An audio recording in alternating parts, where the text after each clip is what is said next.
Hi, Christopher. Robert. How are you? A bit early to say. Yeah, I agree. So you probably need no introduction, right? I mean,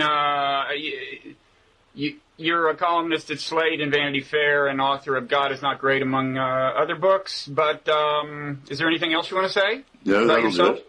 You think so? Yeah. Paperback of God is Not Great, available at fine bookstores everywhere. I'm sorry, I left that part off. I don't know. Maybe because it wasn't my book. I forgot that part. So after many years, I finally made your acquaintance at La Ciudad de las Ideas in Puebla, Mexico, a few weeks ago. And I guess that's one factor that led to this happening. And I gather the idea, well, if I don't know who does, but I think the idea is that we're going to talk about foreign policy, and then we're going to have a second discussion about religion. Is that your understanding? That was what I was told, sure. And I guess there are some differences between my views on foreign policy and yours, which certainly came to my attention during the Iraq War, and maybe at some point we should talk about that. Is there anything you want to say by way of characterizing our differences or anything else? The differences between us, which I'm pluralizing on purpose, I think became manifest specifically in what you wrote about Major Hassan's attack on his fellow soldiers at Fort Hood. Right. And in particular, you're saying that it should lead us to a greater understanding of religious rage. I think we obviously can't assume, can we, that our audience already knows how we rehearsed that. So shall I just say why I thought you were wrong?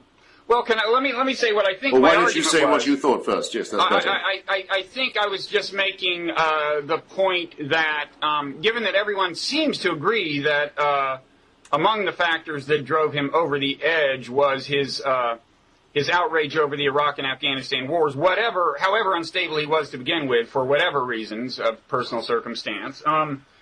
That one thing to keep in mind about the Iraq and Afghanistan wars was that this is a potential cost of them to push people perhaps disposed to radical Islamism over the edge. And more broadly, I said that really this particular dynamic was consistent with what I think had been the left-wing view of the war on terror to begin with. At least it was the view that I espoused, which was that you shouldn't focus so much on killing the terrorists that you spread the terrorist meme, which I would say is what we did in this case. So that's kind of my argument.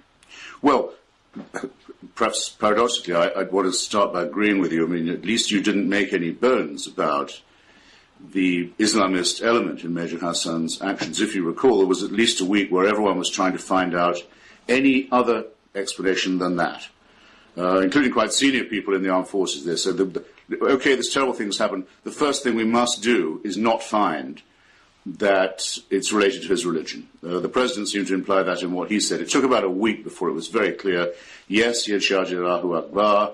Yes, he'd bought the weapon off base a long time before. Yes, he'd been in touch with Imam al-Awlaki, a very dangerous person wanted in connection with the 9/11 hijackers who were his friends. And yes, it turned out to be true that a few weeks before the atrocity at Fort Hood, Imam al-Awlaki had given a general theocratic permission on his website and in his broadcasts for attacks on American soldiers anywhere. So, I mean, I think the presumption of guilt is in respect of Major Hassan's fanaticism is pretty high. So, to that extent, we agree. Good. Now, let me put the case of Sergeant Papadopoulos, a soldier from Chicago of Greek-American ancestry. The island of Cyprus has been under Turkish military occupation now for a lot of years, ever since 1974. Partition, occupation, expulsion of Greeks. The United States has a very warm military relationship with Turkey.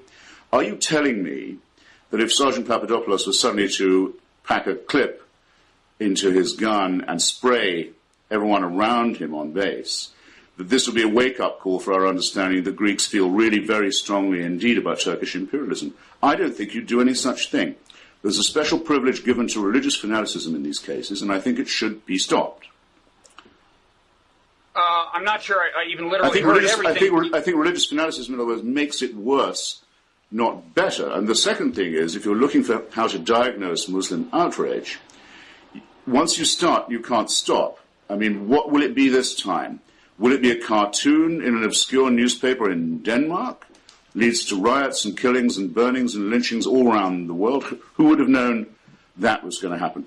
A rumor printed in Newsweek about the defacement of a Quran at Guantanamo Bay leads to violence. The sight of women unveiled can lead to violence. The existence of homosexuals or Jews can lead to Muslim violence. If you want to take out an insurance policy and say, let's not do anything to upset these people, there won't be anything much you can do, not and remain as you are, at any rate, on the liberal left. Because everything that you care about the most, tolerance of sexual diversity, emancipation of women, protection of the Jewish people from genocidal threats, right of newspapers to publish cartoons and editorials, all of that's gone because you can't be too careful. This is no way to live, and I won't live like that for a minute. Well, you don't have to worry about me living that way for a minute either. I mean, you've successfully carried my logic to an extreme that goes well beyond where I would have taken it. So we don't have to worry about... Not an extreme. I think we don't have to worry about me logical... saying you shouldn't stop genocide because it may offend someone. But if we could get back to where we started before this pretty epic extrapolation, do you agree with me that we can say that this is a cost of the Iraq and Afghanistan wars in this one case, and not the only one actually on American soil, and may be something generically to worry about? Do you think it exemplifies a cost? I mean, I think you'd agree that before we launch wars, to the extent that we can, we should do a kind of a cost-benefit analysis, or maybe you disagree. But do you agree that we've just seen a cost of the wars in Iraq and Afghanistan? Well, the 9/11 hijackers and the al-Qaeda cells were in the United States well before the United States was in Afghanistan or Iraq. Right. The Taliban had taken over Afghanistan, banned music, right. Banned women from appearing in public, right. Found new and even more cruel ways of executing homosexuals, right. And issued proclamations calling for the death of all Jews and all Hindus and all right. secularists long before the United States was. Right, so we can exclude the hypothesis. I flat out disagree with you. Islamic extremism, Islamic fascistic rhetoric and behavior is not created by the resistance to it. No. All the evidence we have is to the contrary. Right. Not every instance of it is caused by that. Does that mean to you that not any instance of it could be caused by that? That would seem strange to me. Well, I have no doubt that the latest Taliban attack on a girls' school in Afghanistan is motivated in their minds by the presence of American troops in the country, and certainly justified by them in public that way. But believe me, they'd be throwing acid in the faces of unveiled girls trying to go to school, whether we were there or not. So no. This is not produced by our resistance to it. Actually, the evidence is all to the contrary. In all the sermons of Osama bin Laden that were broadcast and that we have easy access to before the horrific attack on our civil society in September of 2001, all of those celebrate American weakness. They say, we will win because you notice how the United States has scuttled from Somalia. They're retreating all around the world. Their country is run by feminists and Jews and queers. Defeating them will be simple. Their rallying call was that America is weak, not that it's prepared to fight. Christopher, I'm willing to concede that doing nothing ever militarily could have that downside. Okay, I'm just asking, are you willing to concede what seems to me obvious, that the Iraq War, which you championed, and the Afghanistan War, had at least this one downside? You're denying it? As I understand your argument, what you're saying is, wait, there was Islamist terrorism before the Iraq War, so it's impossible that any manifestation of Islamist terrorism could have been caused by the Iraq War. Is that your position? The thing itself is not created by the Iraq War, is my position.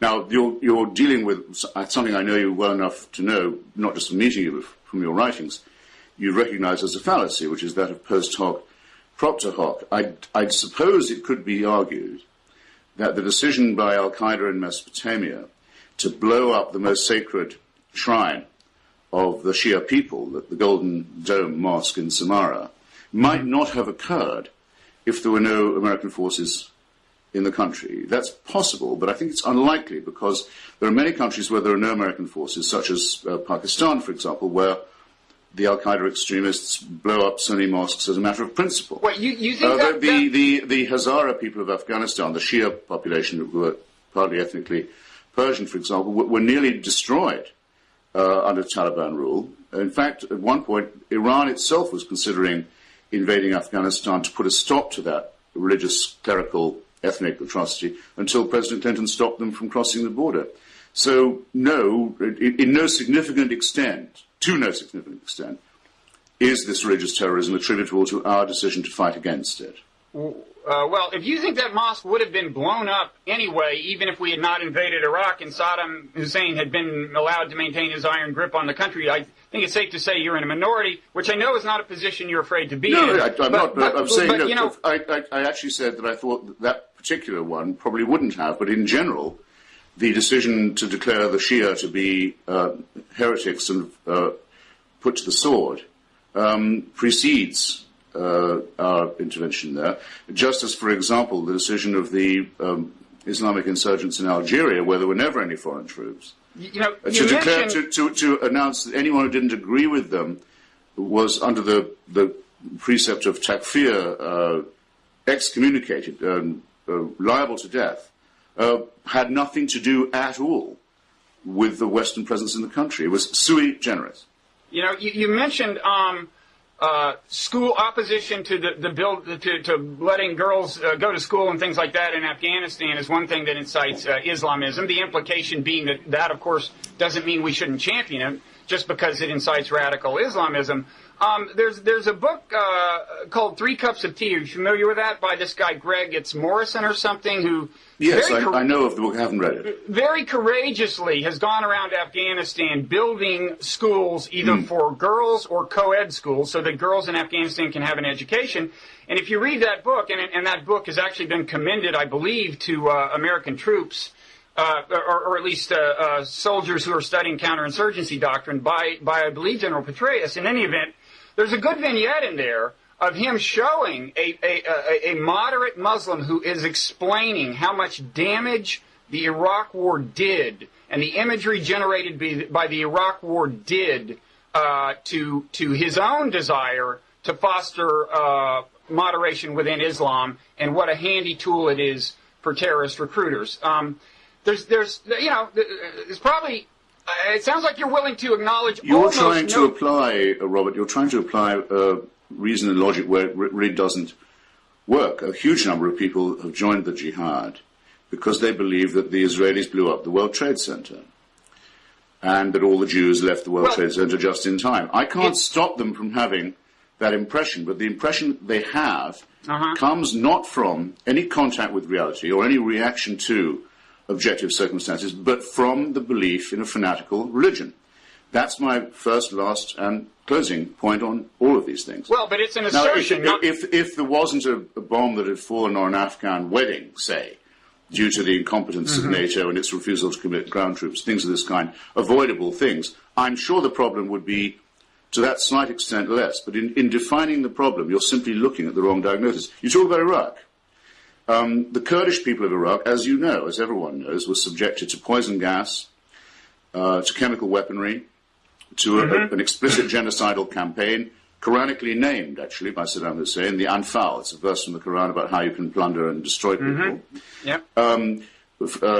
Deported, fill in mass graves. Nothing was spared them. When a bomb goes off in Iraq, and in fact, when a bomb goes off in Iraq government... or anywhere else, I know who it won't be. It will not be my Kurdish comrades who fought so hard for a free Iraq. They could claim justification for anything after what's been done to them. They don't do this kind of thing. And you discredit them when you say that, well, if you've suffered or if you think you're suffering or you've been insulted, you have the right to resort to violence, and if you do, it's our fault. Christopher, this is such a fundamental misunderstanding of what I'm saying. And you're I wish it was. What you're saying, if I could talk for just a little while, what you're saying is that when I point to a downside of something we've done, I point to a cost incurred by American action, including a crime that I'm saying was ultimately resulted from American action, in this case the murder of people at Fort Hood. What you're saying is that I'm justifying that murder, and I'm assigning blame to America. And you I'm say, emphatically, I think I'm you not just only, said, Christopher, I'm not only emphatically not doing that, I've repeatedly said I'm not doing that. And what you're doing is a favorite talking point on the right, which is whenever anyone points to an unfortunate consequence of American policy and suggests that maybe we should revise our thinking about that policy in light of the consequence, they say, oh, you're blaming America, you're blaming America. No, we're not, but saying we're blaming America is a very effective way, given human psychology, to shut off debate, intelligent debate entirely, which is what the American right wants, and which is the only effect of what you're doing.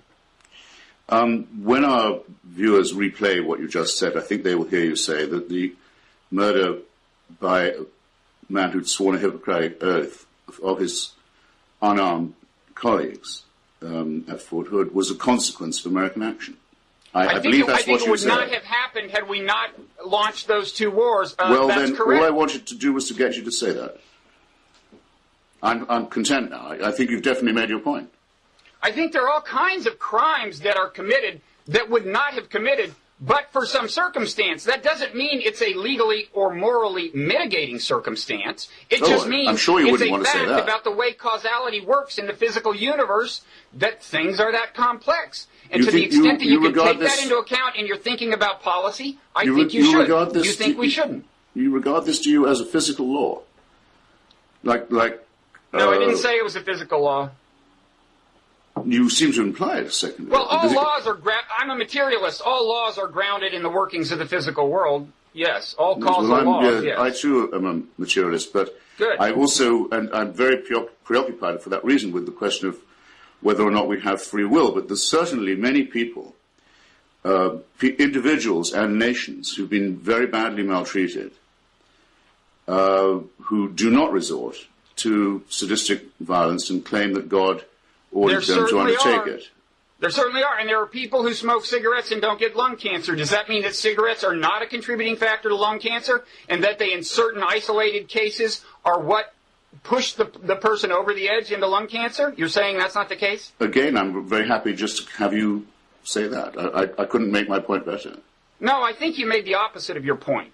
You're saying that if I can show someone who was exposed to the type of circumstance that in one case caused X, and it doesn't in this case you point to cause X, then it can't be a contributing factor and can in no case cause X. That's what you're saying, and I'm saying no. The fact that cigarettes sometimes don't cause lung cancer doesn't mean that they don't in any individual. Good.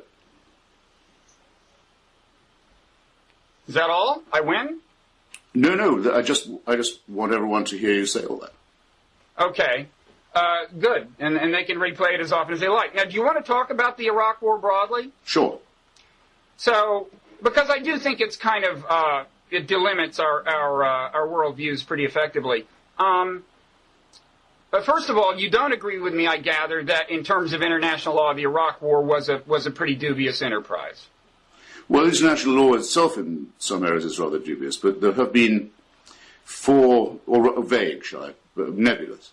There are four conditions, it's generally thought, under which a state, a government, can lose its sovereignty. One is if it invades and occupies the territories of neighboring states. The other is if it commits genocide. That's if you're a signatory to the Genocide Convention, which we are. The third is violations of at least the spirit of the Non-Proliferation Treaty. In other words, fooling around with illegal acquisition of nuclear weapons.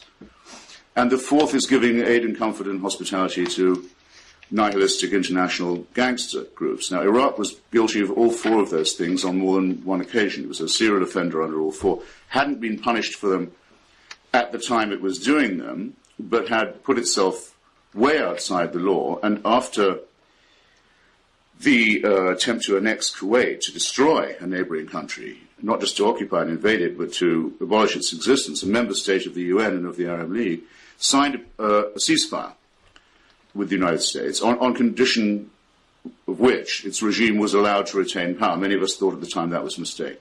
It continued to violate all the terms of that ceasefire. It seems to me that it would have been much better to have put an end to the Saddam Hussein regime in 1991. It would have spared the Iraqi people some terrible years of suffering and misery.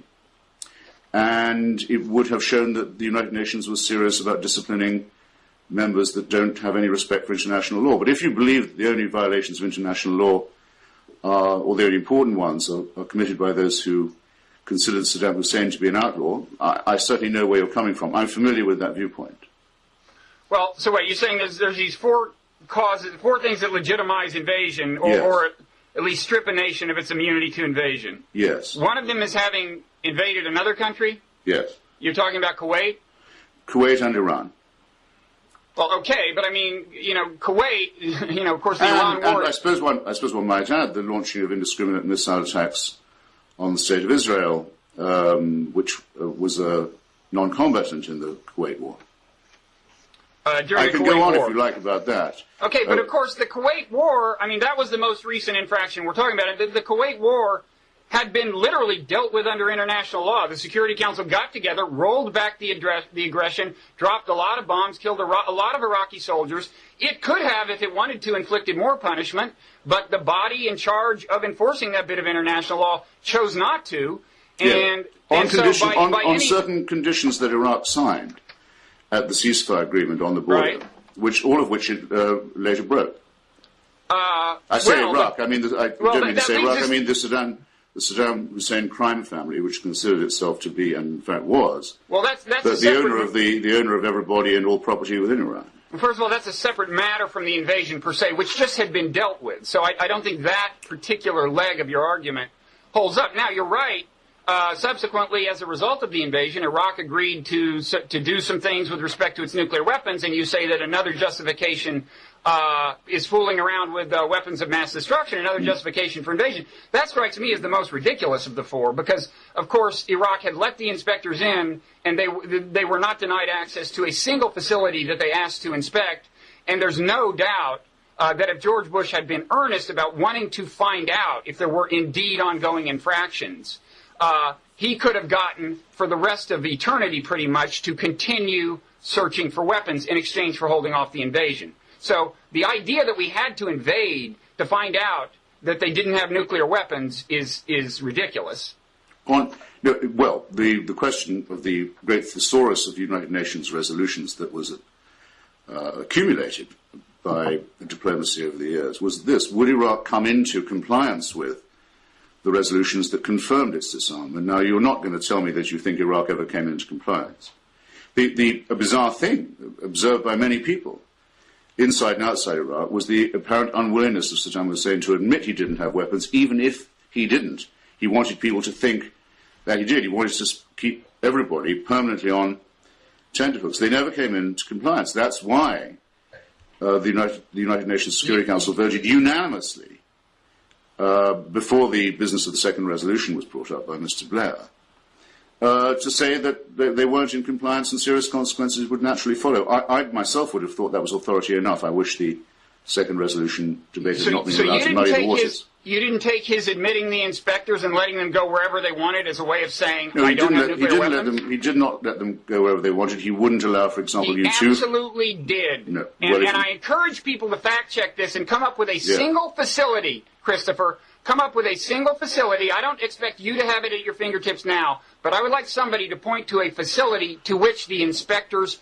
were denied access. You're barking up the wrong tree there. For example, the inspectors were not allowed to take Iraqi scientists out of the country to interview them. That is true. They weren't allowed to use the U-2 overflights. There was in existence a Ministry of Concealment, an actual office of the Iraqi state run by one of Saddam Hussein's sons, designed for the bamboozlement of inspectors. Rolf Ekias, who I know very well, who was the head of the UN inspectorate in the first round and whose reappointment was blocked by France and Russia for reasons that are too obvious to go into, told me he was offered a direct bribe by Tariq Aziz, the foreign minister of Saddam Hussein, to try and alter his reports. If they asked Rolf Ekias, it means they would try to bribe everybody. We have no reason to think that it didn't work, at least some of the time, as the Oil for Food program was being used to corrupt the United Nations process as well. And we know from the memoirs of Dr. Mahdi Obeidi, Saddam Hussein's chief nuclear scientist, that he himself was ordered to bury a centrifuge in his garden and did.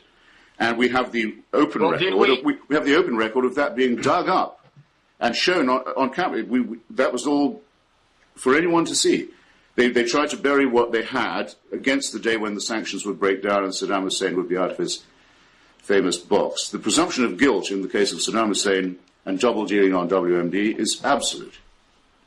Well then, but the accusation was that he had nuclear weapons and an active nuclear program. No, actually, it wasn't that he had nuclear weapons. It was that he had an active nuclear program, or had a plan to reacquire and maintain the expertise to right.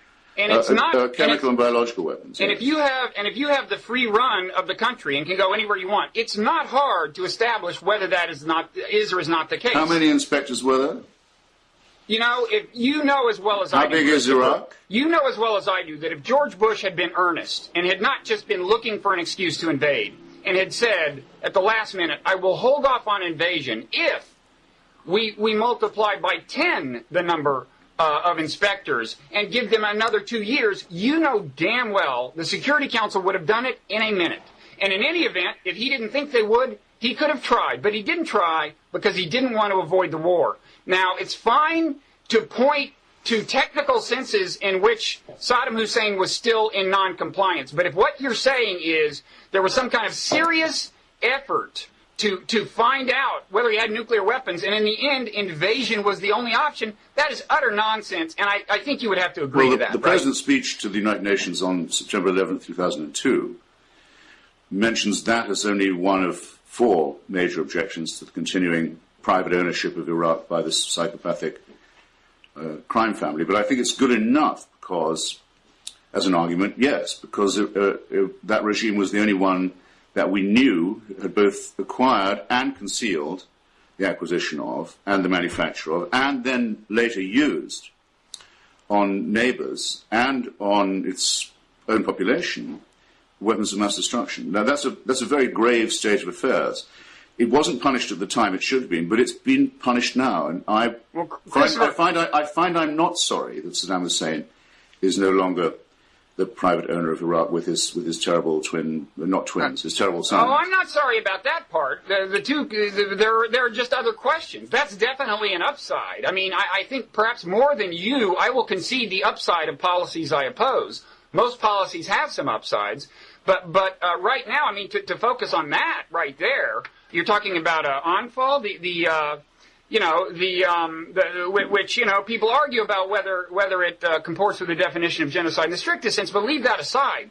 The fascinating thing about that is, as you know, the American government was a supporter of Saddam Hussein's when he conducted that campaign. In its aftermath, absolutely, and with considerable knowledge of the fact that he had conducted it, yes, the American government, if anything, redoubled its support of Saddam Hussein, and in fact shared with him. I'm painfully well aware of that. Yeah, trying to draw attention so it's a little bit. So it's a little bit ironic. That seems to me absolutely to undermine your main point. The more that's true, the more we incur the responsibility to put right what we did wrong before. Oh, I see. So we can abet a horrible crime, and then we are the policeman who punishes the other guy that we abetted without punishing ourselves. This leads to a larger point, the absurdity that I just highlighted, Christopher. If you find you've been complicit in a terrible crime against humanity, which the Anfal crime was, and you seem to argue a moment ago that it doesn't fit the definition of genocide. It certainly fits the definition. It certainly fits the definition that says that there is a plan to exterminate, in whole or in part, the national existence of a people. If you find you've been under a previous regime, another incarnation, as a nation responsible for that, I would say it doubles your responsibility to cancel that obligation. Wouldn't you want to agree? This leads to another point. The idea of America having been an accomplice to this crime, then getting in high dudgeon about the crime and invading him on the basis of it. The irony of that underscores a larger point hovering over this whole discussion of international law. Not sure I see the irony there. What? You don't see the irony? Irony is a word that's very precious I think to me. irony, at a minimum, it qualifies as. Whether it's, maybe we could have an argument as to whether it's a paradox that should cripple the policy you advocate, but I don't think anyone would deny irony, Christopher. Well, if only irony was just paradox. No, it's something that's rather literal rather than ironic. You have, by being not just a bystander, which would have been bad enough, but as you correctly point out, an accomplice in a terrible crime against humanity, it seems to me you definitely take upon yourself the responsibility to redeem that horrific complicity and neutrality. And I'm very glad to say that instead of filling mass graves in Iraq, the United States is now helping the Iraqi and Kurdish people to dig them up and to put on trial those who murdered them. This brings us to a larger point, the idea of the United States taking on that responsibility. No, not taking on. No, excuse me, that's exactly the opposite word. Not taking on. Accepting, realizing, saying, yes, it's true. We can't wash our hands of this. Okay, in any event, I mean, there's a larger question hovering over our discussion of international law here. There's the question of whether you delineated these crimes that you say qualifies under international law. I actually think there's a problem probably with each of them, including the question of why we didn't punish him at the time. And I would say in the case of his undeniably abetting terrorism, well, if we invaded every country that abets terrorism, first of all, we'd be invading some allies. We'd be invading Pakistan now, not to get the Taliban, to get the government. Okay, because they have, I think you'd agree, Pakistan has abetted terrorism. That seems to me not a policy we're consistently enforcing. So, yes, and indeed, in the name of God, we might, on reflection, invade ourselves, given the fact that we have supported things like extra-legal death squads, which, if they're morally distinct in an important way from terrorism, it's a distinction that eludes me. Okay, but again, hovering above all of well, this. then what you've just said would be a very convenient way of making all moral action impossible. Well, it would. You're making make, the best the enemy of the good, and then you're denying the possibility of doing even a bit of good. No, I've actually got a way to get around that, which leads to the point I've been trying to get at. Hovering above all of this discussion of international law is the separate question of who is authorized to enforce it. If I go in and break down my neighbor's door and I say, look, there are illegal drugs in here, and there indeed are, that does not mean I've acted lawfully, right? No, now, I wouldn't say so. Now, some of us who are very serious about constructing a system of international law that will really merit the term, which admittedly we may not have here, would like, whenever possible, to actually exercise the legitimate mechanisms of enforcement of international law. In this case, the Security Council, okay, not the United States. If we let every country, if you said it was legitimate for every country in the world to go around invading anyone that they deemed guilty of any of the four things that you just outlined, the world would be chaos, okay, if that freedom were actually exercised. Some of us would rather rely on a body of international law like the Security Council, which, of course, has often been paralyzed and inactive, and ironically, in this case, had been unprecedentedly effective in getting the inspectors into Iraq to determine whether Iraq was or was not guilty of the primary allegation against it. And have found it refusing to comply. And I really regret, and I think one of the costs of the Iraq War was that we let that potentially valuable precedent not only wither, but it kind of backfired. It made nations, if anything, less inclined to comply with the dictates of the Security Council. If after all you're going to get invaded, whether you do or whether you comply with the fundamental spirit of it or not. Right. So it's hard to know quite at which point to. There's one point. The U.S. is not judge, jury, and executioner, Christopher. That's the point. It's just a simple point. So you say that the self-evident flouting of all the laws governing non-proliferation by the current regime in Iran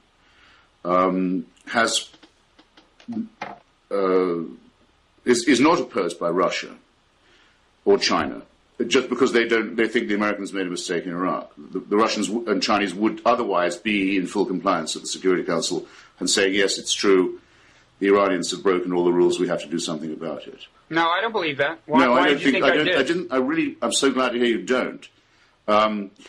So take another case, Rwanda, where the United States actually vetoed the proposal to double the strength of the UN force preemptively because they knew that the genocide was in preparation. Everybody knows now how terrible our abstinence and our neutrality were. They weren't even neutral. In the end, it was abstention on behalf of the génocideur, of the Hutu mass murderers. Now, suppose it had been the other way. The UN says, right, we should send a vast mission of aid and defense to Rwanda and do it swiftly so as to prevent the near extermination of half its people. Which member state do you think would have got the job of actually producing the planes, the troops, the massive drops of food and medicine and so on? You know very well it wouldn't have been Belgium, it wouldn't have been China, it wouldn't have been Russia either. The United States is not just the host country and one of the founder countries of the United Nations, it's the one without which it doesn't work. And, for example, right, if your advice had been followed, Slobodan Milosevic would still be he might actually have died by now of natural causes, but he would have spent some time being the president of a greater Serbia that included a destroyed Bosnia, a massacred Bosnia, and a cleansed Kosovo. The United States, in my opinion, quite rightly decided to save, by the way, I'll add this, the Muslim populations of the Balkans, the Kosovar and Bosnian ones, on a NATO initiative, and said that since the United Nations is never going to do anything about this, that doesn't mean we have to watch the recrudescence of National Socialism in Europe. I thought that was a great thing, and I think it should be added to what we'd said earlier, that why doesn't Major Hassan say, well, you have to give it to the United States. If it wasn't for them, all the Muslims of Balkan Europe would have been killed. No one ever says that.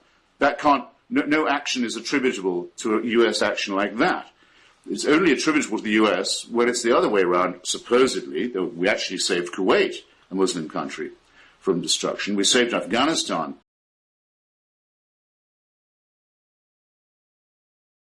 from beggary and slavery.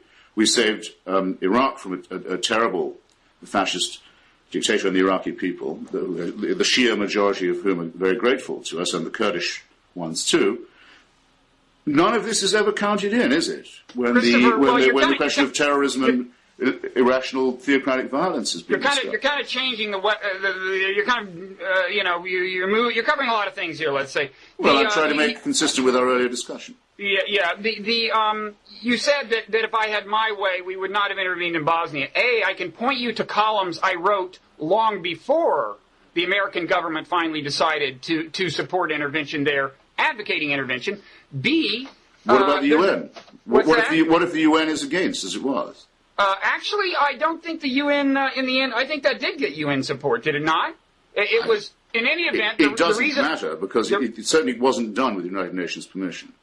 I think it had, in any event, what I argued at the time was that this was actually a clear-cut violation on a couple of grounds, okay? It was, first, there was transborder aggression, because the boundaries within the former Yugoslavia had already been recognized when that was taking place. So Serbia was it was transborder aggression, as I said, it was. Yes. And unlike the case you bring up with Saddam Hussein, it wasn't something that had happened 10 years ago and already been punished, as with the Kuwait invasion. It was happening now. The ethnic cleansing / genocide was happening now, okay? So it's not at all comparable to what you're talking about in Iraq. I was only saying, sorry, I was addressing myself to your view. I was addressing myself to your view, derived, I'm not quite sure from where, that the only lawful authority for the use of force in international relations is the Security Council of the United Nations. I don't think that is a very easy view to hold, if you're as consistent as I doubt you are, about things like human rights and genocide. I would not say that if there is a clear-cut, for example, ongoing genocide, you should be paralyzed by the Security Council's failure to act. I concede that the bodies of international law have not yet evolved to a point where we can rely on them wholly. Well, how are you thinking about Iran now, for example? I mean, what more proof do you need that the Iranian regime is outside the law, both at home and abroad. The United Nations, do you expect the United Nations to take up this responsibility? I'd ask you a straight question. This is another case where, first of all... do you or don't you expect them to take it up? What's that? Do you expect the United Nations to become seized of the matter, that Iran is in absolutely open, contemptuous defiance of all the treaties it's ever signed, all the undertakings it's ever made, to the European Union, to the International Atomic Energy Authority, to the NPT, and to the UN itself? Do you suppose that now the United Nations, faced with this undeniable state of affairs, is going to help to disarm Iran? Do you or don't you? Iran raises two questions. If you ask me what I would like the Security Council to do... No, I didn't ask you that. What are you asking me? Since I did ask you a direct question, why pick the one I didn't ask? Okay, what did you ask? Do you expect the United Nations to live up to its evident responsibilities in this respect? Actually, I think it's not so clear here what the evident responsibilities are. There's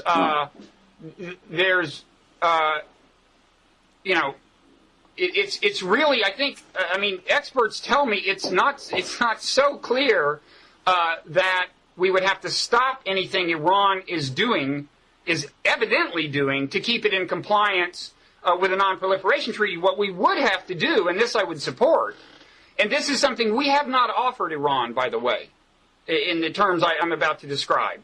We have not said to Iran, if you let inspectors go wherever they want, more or less, in keeping with the so-called additional protocol to the NPT, you can enrich nuclear materials for verifiably peaceful purposes. As long as we can monitor and these inspectors can go not only to declared sites, but wherever they want, we will let you enrich. That's a deal we have not offered them in those terms. We have said things like, if you let inspectors in, then as confidence grows, and we'll be the ones who determine when confidence has grown, then we may let you enrich and so on. This is a deal that I think would keep Iran within the bounds of the NPT, but it is more likely to accept than anything we've offered. So if you've asked me what I'd like to see, I'd like to see that. Now, I'd like to see that too. I really would. Well, there's a large, and it's one of these things where why not at least make the offer? Okay, maybe they turn it down. Why not at least make the offer? And yet, it's not even official American policy. Sure, why not? Sure, why not? It helps them run out the clock. It helps them think that this is too easy. It confirms them in their existing long record of contempt and bad behavior.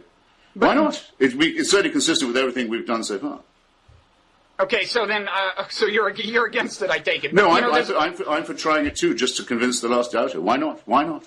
But I don't think we have an infinity of time before we have a theocracy that's at war with its own people and threatening its neighbours that will be able to say to us, what do you propose to do about us now that we have thermonuclear capacity? Well, by the way, speaking of the people that it's at war with, I know one of the criteria by which you make a lot of foreign policy decisions is you're supportive of the forces of democracy. So am I, all other things being equal.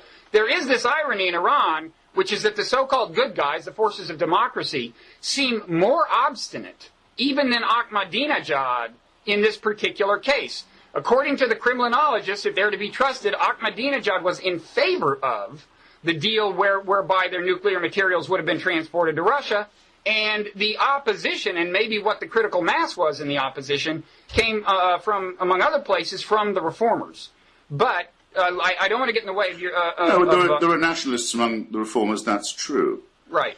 There's no question about it. But the consistent finding that all measurements, some of them are obviously limited and crude, of measurements of opinion in Iran, where I've been myself and made some inquiries, the very consistent finding is that a majority of Iranians want the restoration of full diplomatic relations with the United States and friendship with America.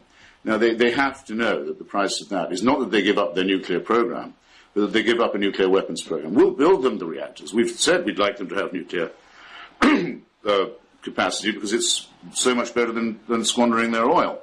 And such reactors as they do have were mostly built, in any case, by the United States. They can have all that and a lifting of the embargo as well, and a lot of prosperity and free exchange. That's what they want. I don't think it's true the Iranian people, given that offer, if they were allowed to vote in their own name and create a government that was in their own image, would say, no, we care so much about the weaponry that we don't want any of that.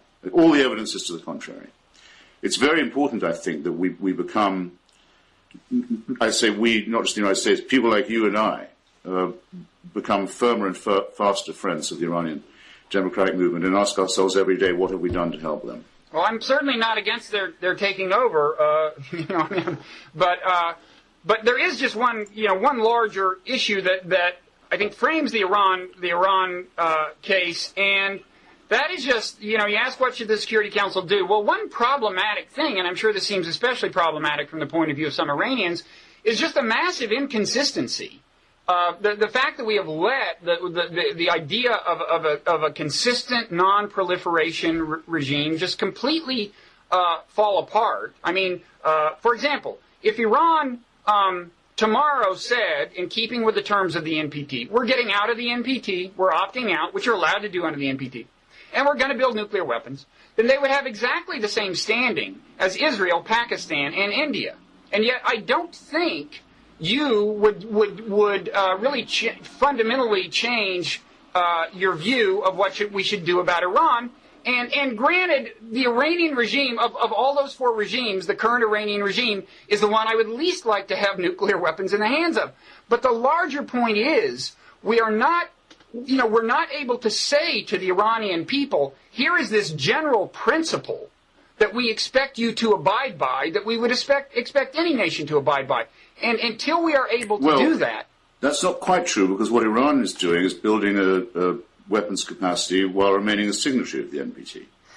We don't know that per se, Christopher. Yes, we do not know if they have violated the NPT in a technical sense, I think. At least there are people who know more about it than I do that argue that. Well, I congratulate them on their lenience and Me too. Broad-mindedness. The fact is that if it was up to me, the Pakistanis, for example, would never have been able to acquire nuclear weapons by piracy and secret dealing and theft as they did, let alone to share those fissile materials with Libya, North Korea, and others through the nuclear Walmart that we allowed them to run under the regime of AQ Khan. But I might just add here on the point of non-proliferation, the AQ Khan network would never have been uncovered if Colonel Gaddafi had not turned over all his fissile materials to the United States, or potentially fissile ones, and his arsenal, and he wouldn't have done that if it hadn't been for the deposition of Saddam Hussein. So actually the contribution of the intervention in Iraq to non-proliferation globally and in general has been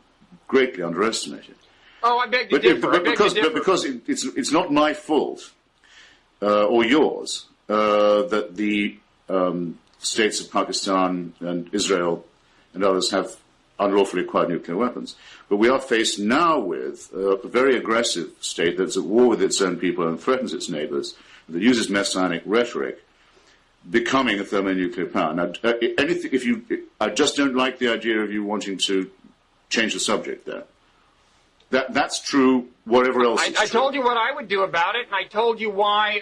You didn't say what you'd do about it. Oh, what, you'd make them a better offer on inspections? The deal I would offer Iran, yes. Okay. And look, if it were my world, you said in your world Pakistan wouldn't have acquired nuclear weapons. Well, okay, fine, but from the Iranians' point of view, the question is, if we're why allowed aren't to you do all threatening that, I mean, I admit, if we're allowed to do all that, I mean, if it was up to me, there would be no such place as Pakistan. India would never have been partitioned. The great post-colonial crime of the British Empire, the greatest probably of all, was that. And if it were up to me, there would be various larger initiatives being looked at with regard to Iran, which are not politically feasible. Me too. But you know, your point about Iraq contributing to non-proliferation because it may be that it's what led Libya to fess up about its nuclear weapons. There's no let me just take issue with you there. Even if I grant you that not hypothetical, but the unknown, what exactly caused Gaddafi to make up his mind on that, it could well be the war. Granted, it equally could well be the case, as I speculated at the time, that once North Korea saw that even if you let inspectors in, you get invaded anyway, that significantly reduced the chances that they would play ball with the international community. And, of course, they've since demonstrably developed nuclear weapons. Okay, and that is to me as plausible a consequence of the Iraq War as the one you posited. But B, more broadly, as I said, what the United Nations had accomplished, and thanks to George Bush, I would add, it was only under the threat of the troops he was amassing that Saddam Hussein let the UN inspectors in. But the fact is, what you'd never say.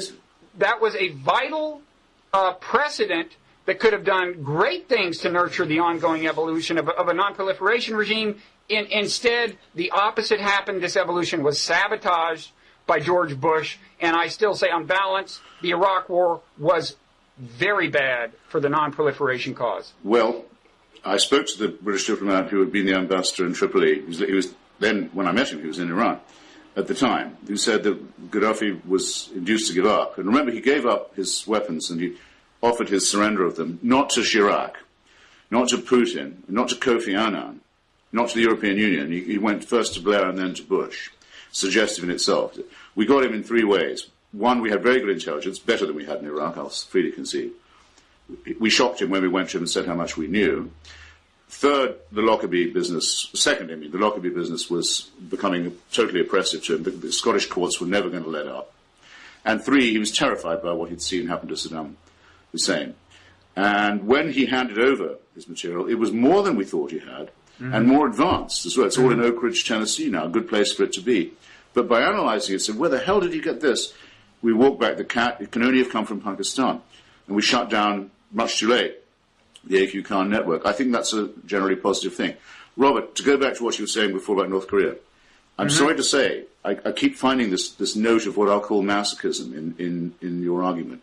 Whenever anyone behaves badly, it's because they think we've been mean to them, or we've been cruel to them, we've been nasty to them. That's not what I said about North Korea. You did. You said they said the lesson the North Korea drew was if we let in inspectors and gave them free access, it would do us no good. Don't you understand that the whole North Korean state is based upon the idea that there will have to be an ultimate war with American imperialism? That there's nothing we can do to make them behave any better. That they're absolutely committed to this course of folly. They've starved their own people till they're 6 inches shorter than a South Korean to make this happen. The idea that if we were more warming and gentle to them, that they would be less aggressive, is ridiculous and I think very dangerous, as well as I have to say somewhat humiliating. I don't consider my hatred of and suspicion of the North Korean regime to be the contributing cause to the revolting way in which it treats its neighbours and its people. No, you have to learn to call these things by their right names. I didn't say that our treatment of North Korea is what had contributed to its behavior. I had said it's at least possible. And my view of the intrinsic and eternal obstinance of the regime is not quite as severe as yours. I grant that it's kind of a tough case. But what I said was that their assessment of the carrots and sticks that we were laying out and continued to lay out was colored by what they had seen in Iraq when Iraq came into essential compliance with the fundamentals of what we ask in terms of letting in inspectors. And we invaded and deposed their ruler and ultimately killed him anyway. That's not a way to encourage people to let inspectors into their country. I think you'd agree. But, as long as we're on the subject of upsides and downsides of the Iraq War... That's why they fire a missile right across Japan. Without warning, the Japanese find one day a missile's been launched, flies over their country and lands on the sea on the other side. Of course that's going to happen because the United States invaded Iraq. No, I don't think that. No. You'll be happy to hear I don't see a causal relationship there. So we agree on that. But as long as we're on the subject of the costs and benefits of the Iraq War, but there's one, we're running out of time. There's one I'd like to ask about in particular. I think everyone agrees that the situation in Pakistan, where you have a radical insurgency and you have nuclear weapons, is massively more dangerous than anything that we now know we actually faced in Iraq. Pretty much everyone agrees that the focus on the Iraq War distracted us from the whole Afghanistan-Pakistan region in a way that exacerbated that situation. I would think that alone comes close to being a damning indictment of the Iraq War. You obviously must disagree because you still think the Iraq War was a good idea. So do you not concede any connection between those two? I've always thought that's a totally bogus argument, if you don't mind my using that word, because Iraq was in our future no matter what. We can't say, because of Afghanistan, we cancel Iraq. With this huge country on the Gulf that's at a choke point of the world economy, exactly between Iran and Saudi Arabia. Sorry, to the Iraqis and to everyone else. We can't pay attention to that now. We're all tied up in Afghanistan.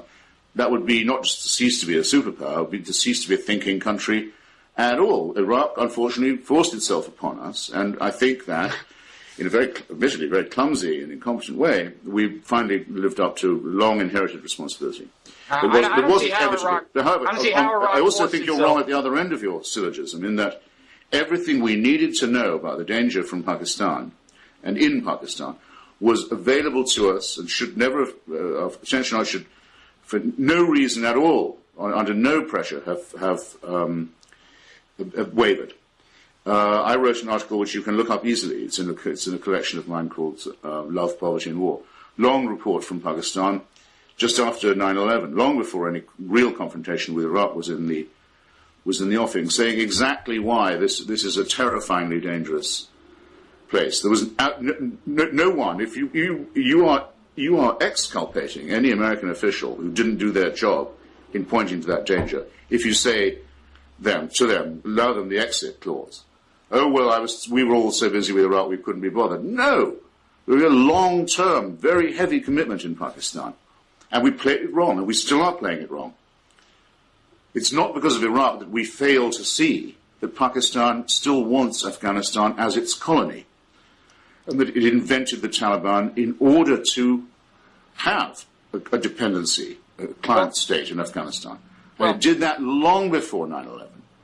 And that it wants to do this because it wants strategic depth for a war with India over Kashmir, and that it is India, the only other multi-ethnic, multicultural, secular, democratic superpower in the world of that scale, that we should be making an alliance. Our whole policy now is dead wrong, the AFPAC keyhole through which we look at these things, because it ignores the two potential superpowers in the region, India and Iran. Getting those two things right are what's important. Okay, Iraq makes no difference to this argument at all. Let me do two things. Running out of time. Well, first, I'll just, for the record, say I don't accept your contention that Iraq was foisting itself upon us as a major security problem and was bound to remain one. I just think, we actually, in fact, no one was even claiming that Iraq had an actual nuclear weapon or a true biological weapon in the sense of a biological weapon that is contagious and for which we lack a vaccine. No, I don't mean the weapons threat, Robert. I'm sorry. I mean the fact that Iraq was a country falling to pieces on the Gulf. It was because of the sanctions, which were necessitated by its refusal to come into compliance. And because of the fascistic nature of the regime, we were looking at another country like Congo or Rwanda turning into a black hole on the Gulf, a terrible, maimed, wrecked, traumatized place, as indeed has partially happened in spite of the intervention. Well, yesterday, 5 bombs blew up in Baghdad and killed over 100 people, so I wouldn't say, looking at that and the previous 6 years, we entirely avoided chaos in Iraq. But well, I know the last people, I already know the last people who are going to blame for those bombs are the people who rigged them and set them off. There must be a better explanation than that, according to you. It's not a question of blame. The people who set those bombs are culpable. It's a fact of the matter that had we not invaded Iraq, those 5 bombs would not have been set off. And we're closing this with the distinction I was trying to drive home at the beginning, the distinction between a clear causal analysis and the question of blame. If you cannot divorce yourself, if you cannot divorce those two things, if you continue to conflate them, as right-wing propagandists love to do, you will never be able to get clear on the consequences of foreign policy. I'm curious to ask you, do you think the bombs in the Madrid train station and in the London subway system are also a result of the invasion of Iran? I don't know enough. I suspect that they might not have happened, but I don't know. But in any event, the people who set them are culpable for those bombs. Let me say, okay, so anyway, as I said, I wanted to do two things in closing. One is just assert that, for the record, I don't buy that party premise. The other is, let me close by A, giving you the last word, and B, perhaps self-servingly, giving it to you in a realm where I'm not positive I disagree with you anyway. It's this question of Afghanistan and Pakistan. I feel so unsure on what the smart thing to do is in that realm, and you sound like you have some ideas. So in closing, I would let you, first of all, just A, say whatever you want to say, and I promise not to reply about anything you said, but B, I would like to hear what your recommendation is about what we do in Afghanistan and Pakistan now. Well, it's very generous of you, but I mean, I don't feel I need a free kick, as it were. I think that the two things that are wrong with the President's speech are, first, the sense of history, and second, the sense of geography. This is actually a historic engagement that we have with that region, and it's part of being the United States. There's no sense in which we can disengage or withdraw from. It's puerile to think so, and we have to think in terms of decades and centuries. And he thinks in terms of electoral cycles, and that was pathetically obvious and made him do the self-evidently silly thing of, roughly speaking, saying how we will strengthen our hand by announcing when we'll fold it. They've been playing catch-up on that trivial point ever since. This is going to go on for the rest of my life and my children's lives, this confrontation. Second, it's wrong geopolitically. The narrow, little tiny telescope with which we look at it, the so-called AFPAC, is a provincial and parochial perspective. The critical thing is to get right our relationship with the great secular multicultural democracy, India, which is the regional superpower. Currently, we seem to be saying we take the Pakistani side in that quarrel. We don't, explicitly said by General McChrystal, we don't want India interfering in Afghanistan, where it's been a big help in providing aid and money and materials to the Afghan people, as it was to the Northern Alliance who were fighting the Taliban before we were.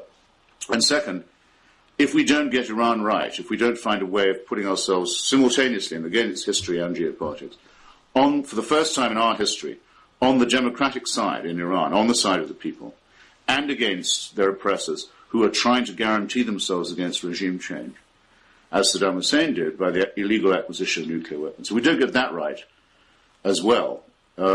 We are done for in this area. So what I would like is a president who had some sense of history, had some sense of geopolitics, and also some sense of the right side to be on. Actually, it's quite possible to get all those three things in alignment. I think it's impossible to have a policy that doesn't, by the way. Any policy that doesn't do all three is doomed. It's not even stopgap. We're rewarding the Pakistani regime that invented and still sponsors the Taliban. We're paying, we put it like this, we pretend to pay them to stop doing it, and they pretend to stop doing it while taking the money. This is A, humiliating, short-term and limited, and three, doomed to fail. Okay, well, as I said, I'll let you have the last word. Well, you would be, I mean, I almost wondered how much more generous you'd be. Thank you anyway. I enjoyed this. I always enjoy, your writing is inevitably thought-provoking, Christopher. Thank you. And it provokes a number of reactions from me, and men, I would say thought is among them. And I thank you for coming on. Hi, Christopher. Robert. This is the second of two dialogues that we're taping consecutively, which will explain why some of our clothing may seem familiar, or at least in my case, to people. And I think I plan to use this fact defensively. Should my mind seem to weaken, it's 2 consecutive hours of discussion/debate with Christopher Hitchens is something that no one should have to do. It's strenuous, but thank you. I think we persist. What'd you say? I said thank you. I think. Yes. No, I meant that in a nice way. We'll get to the stuff that I don't mean in a nice way shortly. In fact, let's start with one. The one thing. Okay, we're going to talk about religion now, and one thing I've always wanted to ask you is about the subtitle of your well-known book, "God is Not Great," which is I think it's either how or why religion poisons everything. Yes. Probably how, right? And I've often wondered how literally you mean that. I mean, you don't mean I shouldn't drink this glass of water because everything has been poisoned by religion, right? You're not taking it quite that far. No, but I do say that it does, so to speak, poison the whole well, in that it attacks us in our deepest integrity. The main point I encounter in debates with the faithful is the claim that without a supernatural guidance, we wouldn't ourselves be able to determine right and wrong or distinguish between the two. That we're playthings of a dictated morality. And I find that objectionable for so many reasons, but the one I'll isolate for this purpose is that it appears to rob us of our responsibility as well as our integrity. And so, yes, that actually would, once that attack's been made, it will creep into absolutely everything, and I think does. Mm-hmm. I guess I don't think it's as easy as some people do to, and this is not a defense of faith by itself. It's just a point. I don't find it as easy as it is commonly asserted by, in particular, Dan Dennett, for someone without reference to religious assumptions to construct a morality and indeed to sustain a belief in absolute right and wrong. Now, I myself am faced with that challenge because I don't subscribe to any conventional religious faith or claim any kind of revealed faith that would guide me here. So I'm familiar with the problem of trying to construct on a secular foundation a moral philosophy to live by. I actually think, and I think most philosophers who study what is it called, meta-ethics, I guess, the ultimate foundations of ethics. I think most of them would agree it's a quite contentious question as to whether it is doable. I mean, where do your moral? I mean, you tell me. You, I think, believe in right and wrong in some fairly absolute sense. You tell me if you don't believe in God, where do you get these beliefs? Well, I don't know where I get them from, but I know there were things that I was, so to speak, born knowing and didn't need to have, excuse me, instilled in me or inculcated. And I think that the origin of them is what's made our civilization possible, which is that as a species, once we left the savannah, it was necessary to have, well, and indeed I'm sure on the savannah as well, to have a certain degree of solidarity, reciprocity, mutual aid. It might sound reductionist to say that it's evolutionarily advantageous to have this. Other species have it too, as we've observed. They have families, they have solidarity in the face of enemies, they care for their children, and so forth. They're young, let's say. It's not peculiar to us, but we have a special awareness of it, and we seem to have a revulsion to the same sorts of things. In other words, to keep it at the primitive level for now, I mean, incest and cannibalism, say, hardly need to be forbidden by any religious code. Some religious codes actually almost mandate them, but they don't last for very long because people who practice incest or cannibalism won't make it. Those societies will collapse, or those tribes will collapse. Now, some people would want to say, I suppose, this sounds a bit cold or a bit mechanistic. I mean, what of altruism and so forth? Well, I can't tell you either why it is that I get pleasure from making a blood donation. But I do. I enjoy doing it. I feel I've done a good thing. Makes my day. In addition to that, I haven't lost a pint of blood, or only for a few minutes. I regain it with a strong cup of tea. But someone else has gained one. And I happen also to have a very rare blood group, so I have a general interest in the blood donor system continuing to function. I don't think there's any need to involve a supernatural being in this, and if there is, then you have to explain why that supernatural being so often wants you to do immoral things. And he'll tell you, you must destroy not just the Amalekites militarily and the Midianites, but you must kill all their children and enslave for prostitution their women and the livestock. If yes, I mean, these things are, or you must mutilate the genitals of your children, something that wouldn't naturally occur to me to do. You'll suddenly present you with a baby girl or a baby boy. You think, here's the first thing I've got to do to prove I'm in line with divine morality. I must find a sharp stone and hack around at their genitalia, which appears to suggest, by the way, that the argument from design is also nonsense because you're born into the world with stuff that God thinks is superfluous, having gone to all that trouble to make you in his image.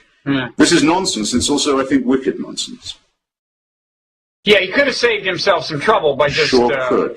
So just redesigning the order. What's obvious to me is, therefore, supernatural morality is not, in fact, supernatural. It's the projection of the man-made onto other human beings. Yeah, I certainly don't deny that. I still think it's not so easy to construct an airtight absolute morality from purely secular premises. Again, I'm in a position where I have to try myself. It just doesn't seem that easy. I mean, you said that there are things that for whatever reason feel good. Well, I think the knowledge that we're designed by natural selection should lead us all to cast some suspicion on all the things that naturally feel good. I mean, there's reason to believe that rape under certain circumstances, and certainly killing under certain circumstances, that most of us would not applaud, is natural, and that the impulse to do it is natural. That doesn't mean we should obey the impulse, right? No, when I say it makes me feel good, of course, I don't just mean it gives me a bang, because there are things that I've enjoyed doing that I've also felt bad about doing. I don't think I necessarily want to specify, but I'm sure anyone... Feel free. I'm sure all the customers know roughly what one's talking about, the various kinds of opportunism. But it's a strange thing. One definition of morality, as you know, is what you do when nobody's looking. Conscience is one word for it. That's the one that C.S. Lewis preferred. Adam Smith called it your unseen auditor. You feel that you don't want to be looked at askance by someone you don't actually know, but you can imagine taking a bit of a dim view of what you're doing. There are various attempts at it, but it does seem to be, except for the proportion of socio and psychopathic people in the population, who either get positive pleasure from unkindness to others, or who don't realize that other people are also important. These presumably also are made in God's image, and or are, I would prefer to say, the product of natural selection. But for ordinary discourse, I think it's enough to say that children indeed, can be seen to have some innate sense of fairness, of what's cruel, of what's nasty, even though it may need some reinforcement. Yeah, but of course, we're using cruel and nasty as if the definitions were self-evident, and the whole problem of metaethics is to come up with a premise about what is good to begin with, and then build on that. Now, I myself am a utilitarian because I think it's just about self-evident that human happiness, human welfare is a good thing. Yes. But I think if you don't posit something like that, I don't know where you go. And I kind of doubt, although I don't know that you would call yourself a utilitarian. So I don't know where you get your premises. I find utilitarianism a bit thin, but I'm perfectly willing to have as common ground that the obligations of society, the human solidarity, as I prefer to call it, are, if you discharge them, if you live up to them, feel obliged by them, they're good for others and good for you. And it hardly needs to be pointed out that you have an interest in the welfare of other people. For example, I want other people to have good health because I don't want infectious disease in the school my children go to. I want everyone to be vaccinated, all this kind of thing. I mean, it's very ABC. The difference is, it seems to me, between that and religion is this. Religion can order good people to do bad things. That's the surprising thing. We'll say you are to consider your homosexual friend less than human. You are to consider women to be an inferior creation. Every monotheism says that at one point or another, sometimes very emphatically. These are not helpful to our evolution at all. In fact, they're gravely retarded. You are to mutilate the genitals of your children, for example. You are to regard infidels as people who should be enslaved or killed. It's the wickedness that's preached by religion that intrigues me. It's so often assumed that, the Ten Commandments are at least okay. Well, look, there's no society ever been known where perjury and theft and murder are highly prized. And there were many, many human societies long before the mythical events that are supposed to have occurred in Sinai. We don't need God to tell us that. It takes the same God of Moses to order and license and give a warrant for slavery, rape, genocide, and mutilation. Right. I know. I don't think we do need God to tell us, in a fundamental sense, to be good. I think that there are various intuitions that you and I would both endorse that are natural, and indeed there are ethical premises that people everywhere happen upon, regardless of how divergent their religion. So it's hard to attribute that to certainly to any one religion. But I think maybe where we differ is the question of whether religion is necessary to do bad. You're right that religion can order people to murder. Well, so can nationalism. So can anything that is given moral force by people who subscribe to it.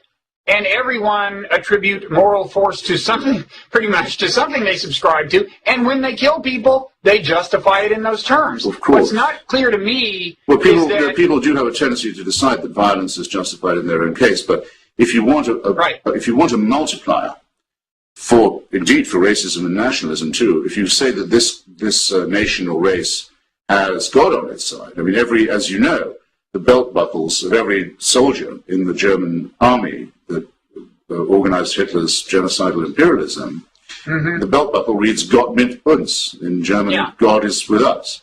It's a huge multiplier of what might already be latent in possessive, acquisitive human beings. I think you'll find that's consistent across the board.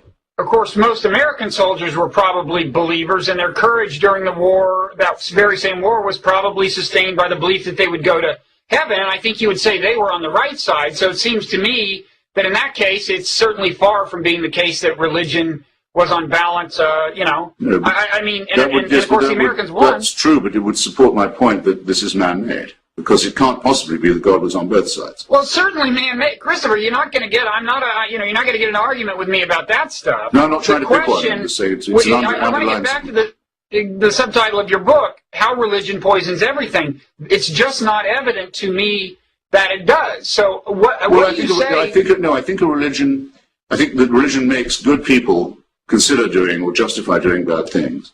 And I'd add that it often makes very intelligent people say very stupid things. And it also often makes people do very good things. What do you say about someone like Martin Luther King, who I think we both say did very good things, who presumably was sustained and fortified by his religious faith? Is that not an example of religious belief doing good? Without knowing the man, I can't be sure of that. I know two things. One, I would propose one thing and I would say I knew another. I think it's highly unlikely that he would have been indifferent to the civil rights of black Americans if he wasn't a Christian. After all, most of the people who organized and started the civil rights movement were secularists. They've all been written out of the record now, but the people who actually organized the March on Washington, people like Bayard Rustin, famous social democrat, people like A. Randolph, the great black trade union leader, right. Walter Reuther of the United Automobile Workers, none of these people were godly in the least. That's the first thing. I don't know. Of course, you don't have to believe in God to believe that African Americans have rights. Second, right. It is tactically certainly true that in the conditions of the South at that point, you had a better chance of getting your voice heard and broadcast, and also a certain immunity if you were doing it from the pulpit, because it's the most Christian part of the country, and also because the justification for slavery in the first place and later for segregation was biblical. So it was a way of tactically turning the tables, but that only replaces the question, doesn't it? I mean, it was Christianity that brought this horrific state of affairs about. Third, I'd add, by preaching the Exodus myth, that was his template, always going on about promised land, etc. We're fortunate that Dr. King didn't seem to believe what he said, because the Exodus myth entitles the oppressed and wandering people to kill anyone who gets in their way and take their land, rape their women, enslave their children. Fortunately, he wasn't a believer in the Testament. Well, that fact points to what I've noticed again and again, which is the exquisite adaptability of religion and the ability of people to selectively resort to Scripture to do either good or bad. In this case, it seems to me good. I would say, in the case of the fact that Christianity brought us slavery and the fact that there were secular people on Martin Luther King's side, of course, there were also very religious abolitionists. Again, it seems to me about 50-50 on balance. In any event, the idea that religion poisons everything is a long way from the step. Not 50-50, no. Can I just ask you, are you saying Martin Luther King was not religious and cynically used the pulpit? Did I hear you saying that? No, I wasn't him, and I didn't know him, so I don't know whether he was a sincere believing Christian or not. I mean, he studied Hegel and Marx when he was in college. He had a lot of friends. Most of his friends seem to have been secular leftists. Well, I don't know if he was himself. What he thought when he was alone, whether he really prayed and really believed prayers were answered, I have no idea what he if he'd confined himself to praying, he certainly would have got nowhere. Well, I haven't heard you. I have to say you're wrong about 50-50 with abolitionism. Centuries of Christian-endorsed slavery, and then a few decades where a minority of Christians finally decide that this is intolerable. But the people who founded the American Anti-Slavery Society, for example, Benjamin Franklin was a member, Thomas Paine was a member. These were not believers. The chances that you'd be a non-believer and an abolitionist would be much, much, much higher than that you'd be a Christian. And to this day, where slavery is officially practiced anywhere in the world, it's always with the authority of a religious text. Well, that's actually not, except in North Korea, which I would define as a slave state, which is a worshipful pagan state, worships human beings. Generally, most slavery in Africa now is justified by the Quran. I mean, I would say two things about Martin Luther King. One is, yes, there were various secular people involved in the civil rights movement. Again, I don't think religion particularly disposes you toward good. I'm not making that argument. I'm making the argument that it often does good, and so that the subtitle of your book, unless it's meant as hyperbole or as a joke, is overstated. And I would say in the case of King, true, there were many secular people, but he, more than anyone, showed, more than anyone I can think of, showed the kind of courage that is almost uniquely evinced by believing that there's a good chance you'll be assassinated pretty soon if you keep speaking in public, and yet speaking in public. And that's the kind of thing that a Christian can do because they think they're going to heaven. Now, secondly, I would say, you entertain these doubts as to whether he's really religious, and of course that's convenient for your analysis since he clearly did good. No, I can't know it. Christopher, if I can just finish, I have not heard you entertain those kinds of doubts about radical imams, who I would say are at least as likely to be cynically using religion, but that's not a theme I've heard you emphasize. Oh, well, then you should have done. I mean, when you hear radical imams saying to people, if you put on this belt and blow yourself up and kill the Jews, the sons of pigs and monkeys, you'll go straight to paradise. It's actually occurred in the minds of some people who've given up suicide bombing. If you're so sure of that, why don't you do it yourself, Imam? Why don't you? Of course, I think that au fond, at bottom, all religion is partly hypocritical and partly racketeering. I just don't say that it all is. Now, just back to King for a second. I don't know that he was a true believer. I can't know that. He was able to give sermons that would stir even someone like myself. I can say that much. What you said about him, though, and his willingness to die for his beliefs could just as well be said, and was often said, of heroic communists, including in the South, by the way. The American Communist Party's most shining record is in the civil rights movement. What does that say to you about American communism? It says nothing to me. I suppose it stands to their credit that they did do that, but it proves exactly nothing about the doctrine of communism, or their heroes in the Spanish Civil War, or the resistance to Hitler, and so forth. I mean, you could easily say it, but it would be trivial. I'm not saying religion is a prerequisite for good or courage or anything else. You're the one with the subtitle, Why Religion or How Religion Poisons Everything. Yeah, and I've explained why I think that's so. I think it's an attack on our integrity. It says that we are the playthings of the supernatural. Well, right. That we excuse our own responsibility, and we wouldn't even know right from wrong if it wasn't for divine ordination, revelation. I think that makes us contemptible. It makes you a slave right there. And if you're a slave, then all the pleasures of art, which religion has contributed to, music, which it's contributed to, so all of these things are transient because you're by definition an unfree person.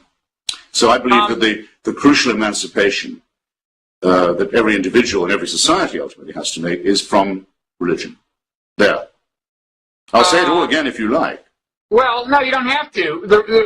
And in a way, the reason I dwelt in the beginning of this dialogue on how it is that a secular person goes about constructing an ethical system was to establish my belief that basically pretty much everyone gets by in life on the basis of some beliefs that they actually can't prove, okay?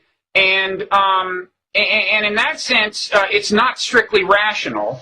And in that sense, religion is not uniquely irrational in helping people provide themselves with a foundation for ethics. Now, forgive me, but in the various things you said in response to my questions, I did not hear any kind of coherent argument about why you should trust certain moral intuitions or why X is good or Y is good. And I'm really not sure you've done the work to permit yourself to say that whereas religious people have to accept something on faith or something they can't prove, you get by in life without anything of that sort. It's not clear to me that that's the case. So if what you're saying with that subtitle is that religion uniquely keeps us from having an entirely rational foundation for our lives, I beg to differ. I think almost no one has an entirely rational foundation for their life. I fear to say that maybe one of the people who has the best case for having one would be someone like Nietzsche. I mean, I think it's certainly internally consistent to say that nothing is morally self-evident to you, and in that sense rational. Right. Well, first, I don't disagree with you about the partly rational, because we're members of a primate species that's the product of evolution by mutation and natural selection, and our prefrontal lobes are not quite as big as they might be, and our adrenaline glands are probably larger than we now need, and we are only partially rational, and it certainly shows. We're only half a chromosome away from being chimpanzees, but we, I think, have ways of revering and preserving our rational faculties. And if you asked me who I thought had done that best, I would say Spinoza. Spinoza's ethics are very persuasive, and they're not derived from anything that comes from divine revelation. Wait, this is whose ethics? I'm sorry, whose ethics?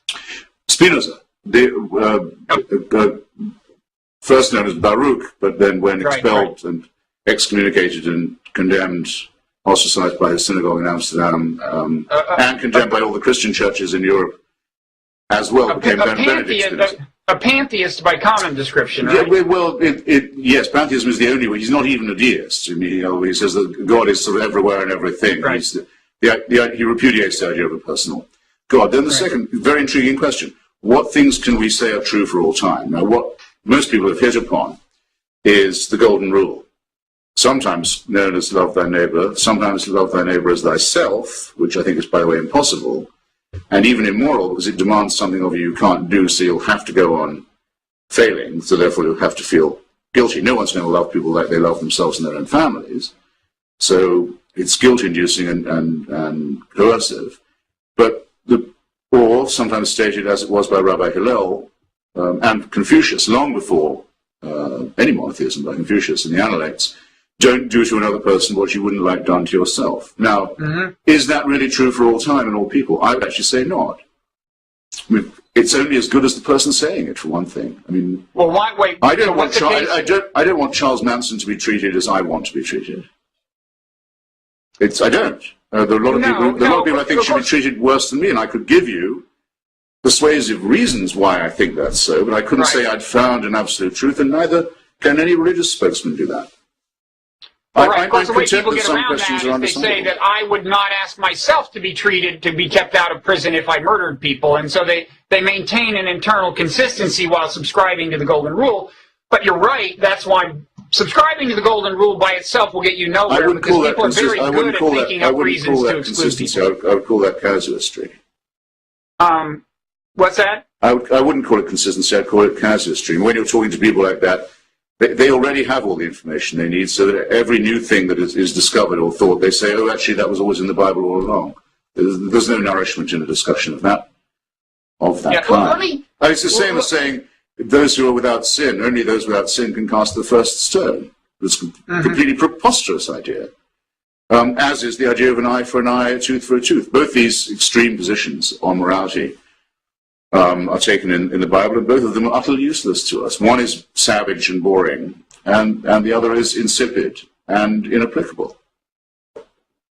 I'm saying wherever we're going to find moral rules that are more or less consistent across time and societies, and we are very lucky as a species in that there's almost no difference between us.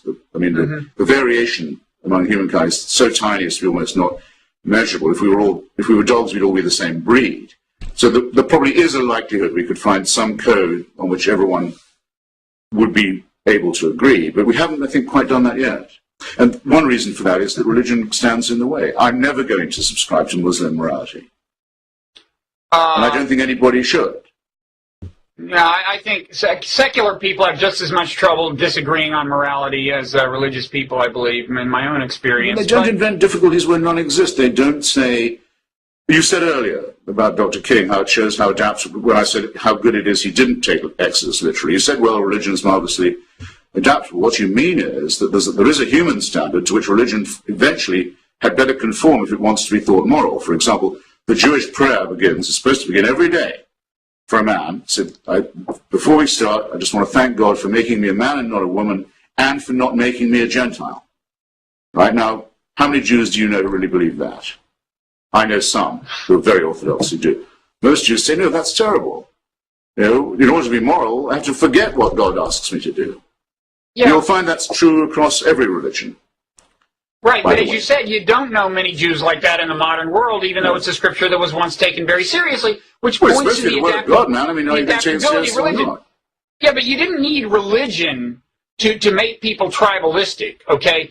You can go to hunter-gatherer societies who don't justify their hostility toward neighboring peoples by reference to the will of any particular god. People are just very good at tribalism, and when they're religious, it's manifested that way. And but it doesn't have to be. And men are not bad at wanting to keep women as available chattel either, if they're left to themselves. Right. But to sanctify it with a divine warrant, wouldn't you say, makes those things worse? Poisons them, in fact. To say this is not me. If someone says this, he says, "I'm proposing today. Tell you what I'm going to do.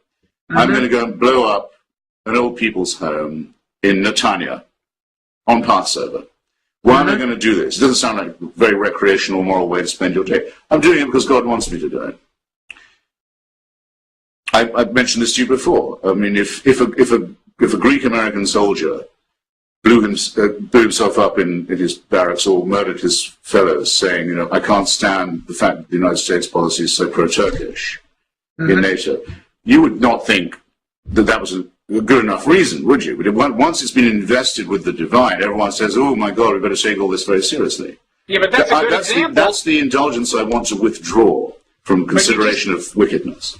But you just gave us an example where the motivation is nationalistic and not religious, and I don't understand the argument you're making, if you are making it, that the fact of a religious justification makes a crime worse than it would otherwise be. To my mind, keeping women as chattel is as bad as it is. Whatever the justification is invalid, and I don't see how it being in a religious context makes it worse. Did I misunderstand you? Well, only if you didn't didn't agree with my observation that if these things are given divine warrant, that they're thereby strengthened. If you don't think giving them a divine warrant strengthens them, then of course we have no quarrel. But I think that a lot of people were prevented from seeing what was wrong about slavery because they said it was mandated in the Bible, which it is. I think I personally would have to say that I doubt whether the Roman Catholic Church's description of Jews as collectively, indefinitely responsible for deicide had nothing to do with the massacre of the Jews of Europe. I have a feeling that the two things are connected. I can't absolutely prove it, but I wouldn't trust any disproof either. Here we have, here, ironically, I may be a better Marxist than you, although you have a richer background in that belief system, where I just think that, you know, people create whatever ideological justification they need, ideology defined broadly to include religion, for what they are motivated to do by material, political, economic, self-interested, factors. And so there we just disagree, and there's probably no point belaboring that argument. I certainly, German imperialism wanted to take the property of the Jewish people of Germany and dispossess them of it. There's no question about that, and of other countries too. But the power of the anti-Semitic ideology on which they were able to draw came from generations of religious miseducation and lying. About the Jews being an alien and evil people. But isn't it worth noting that I'm sure you have to respond to this point all the time. No doubt you've got a great response, but isn't it notable that Hitler, and for that matter, the sponsors of pretty much all of the great atrocities of the 20th century, Stalin, Mao, and so on, seem not to have been theists? Oh, to the contrary. I mean, Hitler's first political action was a concordat with the Vatican. Well, he was a politician, of course. I mean, see, this is what I mean. You are so selective in when you decide to attribute cynicism to someone's use of religion, okay? In that case, the fact that he deployed religion for political purposes, because he was a bad guy, you say reflected real religiosity. No, I didn't say that. I'm not denying that religion can be used to bad ends. It's ridiculous to say that he was secular or atheist. Otherwise, why would the German army belt buckle have said God on our side? Why would I'll take a trivial point. Who were themselves religious, I'll take a trivial point. Hitler's birthday was celebrated from the pulpits in Germany by order of the churches every year of his time. Course, but that doesn't reflect on his own true religiosity. Don't call him secular then. I only know of one place in official Europe. Now, I think there probably is only one where you can still see a swastika on a display. It's in the huge basilica near the Escorial outside Madrid. That is one of the places where Franco is buried. It was built with slave labor from the Republican losers of the Civil War. There's a swastika on the ceiling when you look up to honor the German contribution to the victory of Catholic Spain over atheism. And there's also a German steel helmet in the mosaic. I'm sorry, you might not know this, but you irritate me and you potentially insult me by suggesting that my opinions are to be grouped with National Socialism. I won't have it, in other words. Wait, the guilt is on the other side. Oh, you mean because I'm saying secularism and atheism are not part of the hideous system of fascism, which, in my opinion, was mainly a product in Southern and Balkan Europe of the Catholic clerical right wing. You take it as an affront to you personally and an indictment of you personally if I point to an atheist who has done something bad. I'd say I don't like even the suggestion of it. I'm being as mild as I can. And do you similarly exercise the restraint you're asking me to exercise by not suggesting in the presence of any religious person, including a very good one, that any other religious person has ever done anything bad? Are you similarly considerate of their feelings as you're asking me to be? No, I'm not saying you mustn't hurt my feelings. No, I'm saying you ought to be aware that you're doing so. It looked to me as if you didn't realize that you were making it looked to me as if you were, without knowing it, so I forgive you, making an insinuation. So it's something that needs forgiving. Well, then when you do the comparable thing with religious people, does that need forgiving? Is that something that should be forgiven? Well, the Catholic Church has tried and failed to apologize for its generations of anti-Semitism. Christopher, don't change the subject. No, what I'm asking is this. I mean, this is really, exactly where this is such a typical debating point by you, okay? I'm sorry. If there was nothing in what I said, the Vatican wouldn't have kept on trying to apologize for its years of anti-Semitic propaganda. I mean, it wasn't until 1964, nearly 30 years after the Nuremberg trials, 20 years after the Nuremberg trials, that they said that they no longer accused the Jewish people collectively of deicide. Christopher. I still don't think the apology is complete, but I can see the bad conscience that they must have about it. Now, you say that's just political opportunism. The alliance between Hitler, Mussolini, Franco, Salazar, all the other dictators and the church. I say it's not. I say it's the product of a long period of telling people who might not otherwise have got the idea, in every Mass, every Easter, that the Jewish people were their enemies. I think you can't do that and not expect bad behavior to be a consequence of it. And you just brushed it off and said, oh, well, people just make up ideologies to suit them. Actually, it wasn't very evolutionarily helpful for Jews to be driven out of Europe and murdered and their property taken. All societies that do that fall into ruin. Christopher, well, you said you were utilitarian. Christopher, what point are you making? Who said it was? Well, I'm saying your utilitarian point seems a bit thin in the face of that, doesn't it? What? Well, these things are just invented as and when. Christopher, can I talk? Do utilitarians believe that everything that happens is for the good? Is that what you think a utilitarian is? No. The utilitarian principle is most famously encapsulated as the greatest happiness for the greatest number.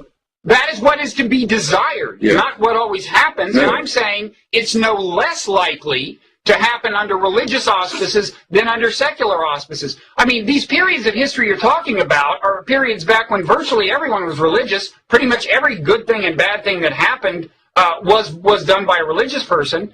But I just have to return to this silly point you brought up, where because I pointed to an atheist who'd done something bad, you turned around and made it sound like it was some inexcusable affront to you personally. And then I said, well, wait a second. When you do a comparable thing to a religious person, in the presence of a religious person, complain about some crime perpetrated by a religious person, should they be equally offended? And you went off on some weird tangent. I just don't, that's just a silly distraction. I mean, do you really think you should reasonably be... I think you'll find that the digression is your fault. I said that I thought that a long religious preachment, in this case of anti-Semitism by Christianity, had terrible consequences, had made good people behave badly in a very epoch-making way. And you appear to say in riposte that the main preacher of that evil, Adolf Hitler, was in some way of my way of thinking about religion. I had to say I thought that was A, wrong, and B, without becoming tearful about it, more insulting than you might want to be. I mean, if you should either say if you think that Nazism is a version of secularism, if you think so, or not, but don't try and just imply it. As for taking offense, look, man, I mean, every day I have to listen to religious people saying that the teachings of Darwin are false, that Jews should be killed, that homosexuals are wicked, that women... I mean, if I was insulted by this kind of thing, if I took offense, I'd have no time to do anything else. It's they who say they have the right to threaten me with death for offending them who are the problem. Don't try and put me on all fours with that either, please. Well, I'm flattered that you feel a need to distract us from the actual issues. I don't know. I think that was a digression. But I think you started it, but I think it was worth having. Okay, so in the future, no one in a debate with you about whether religion is on balance a good thing or a bad thing, and by implication whether non-belief is more likely to be a good thing than a bad thing, will be allowed in your presence to point to anything an unbeliever has done that is bad. I can see how those debating rules would favor you, and I don't blame you for advocating them. I will put myself in the safekeeping of the people who watch this item. You will be in good hands, and I'll ask them to write in if they say that you have summarized my opinion correctly. You don't have to worry. I assure you that on this issue of religion, you have many more followers on this website than I have. I've done the empirical work. It's not a matter of a vote. The commenters will be overwhelmingly on your side, and if that's your primary goal in life, you have arrived. No, I wouldn't say that it was. Anyway, I don't think that I should take any more time with this. I'll just put myself in the keeping of the audience and see if anyone thinks you summarized my opinion correctly. Okay, so we can move on then? Well, what choice do we have? Okay, so let me give you one example. I take you to be saying that there's something inherently bad about the irrational influence of religion, and I would like to move the subject soon to the question of how should we confront, what strategically should we do about cases where undeniably religion has become intertwined with bad and does help motivate people to do bad, which I certainly don't deny. But first, I just want to clarify the meaning of your subtitle and your position on the intrinsic badness of the irrational influence of religion. I just want to give you a case where I think the irrational influence of religion was good, and let me know, A, if you agree, B, if you find that inconsistent with your thesis. I was raised a Southern Baptist, in El Paso, Texas, in the early 60s. This is around the time that the Civil Rights Act was being passed, and it was, Texas was certainly not the state where it was most popular. And there I was, a 7 or 8 year old or something, subject to the irrational influence of the Southern Baptist Church. And what was going on in that church was that every week in Sunday school we sang the song "Jesus Loves You," which includes the words Jesus loves the little children, which includes the words "red and yellow, black and white, they are precious in His sight." And I cannot imagine that did not reinforce in my mind the idea that black people are just as valuable morally as white people.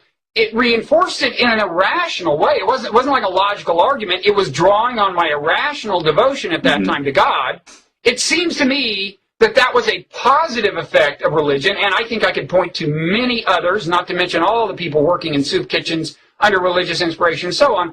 But do you deny that's an example of the good use? Not at all, any more than I would deny. I mean, some people appear to say that if it wasn't for their belief in God, they wouldn't be giving money, say, to charities in Africa. Okay. I mean, I find it an alarming admission. They say it's because I'm a Christian that I do it. They say, what, if you lost your faith, you'd stop caring about Africans? I never quite understand that. But let's say, I grant it happily, that some people make that their reason, and perhaps it gives them additional motivation.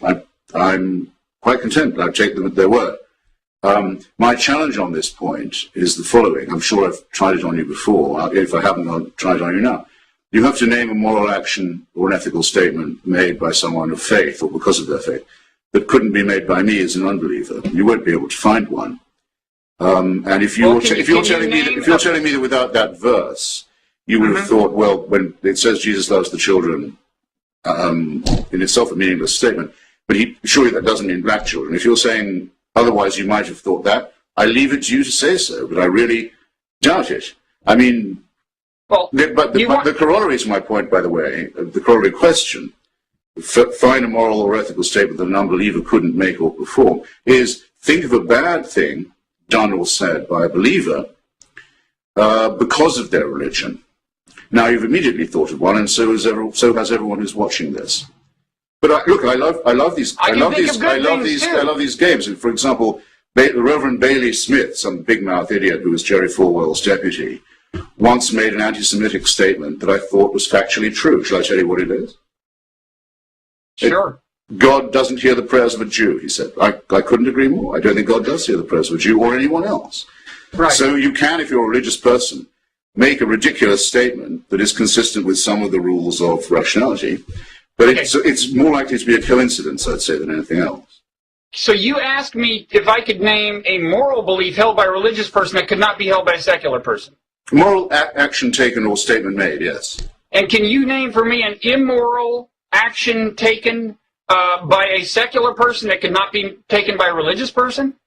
No, I think I'd have to accept like that would be. And my point is sustained. But we don't say that our morality is necessarily superior. We simply say that the reliance on the supernatural is superfluous at best, and can lead to wicked things. I've already instanced that you refuse to take me up on it. Centuries of Christian preaching against the Jews, which I said, in the end, that was going to lead to evil.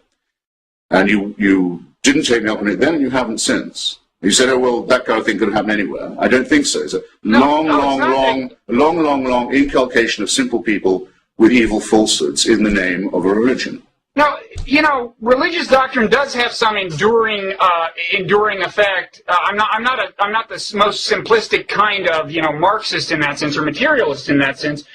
I would just say that, back in those days, all good and bad things resulted from religion. Now, back when everyone was religion, all the good stuff and bad stuff was justified. When everyone was religious, all the good stuff and bad stuff was justified by religion. And yes, I do believe, by and large, most of the bad stuff was motivated fundamentally not by the religion, although justified in those terms.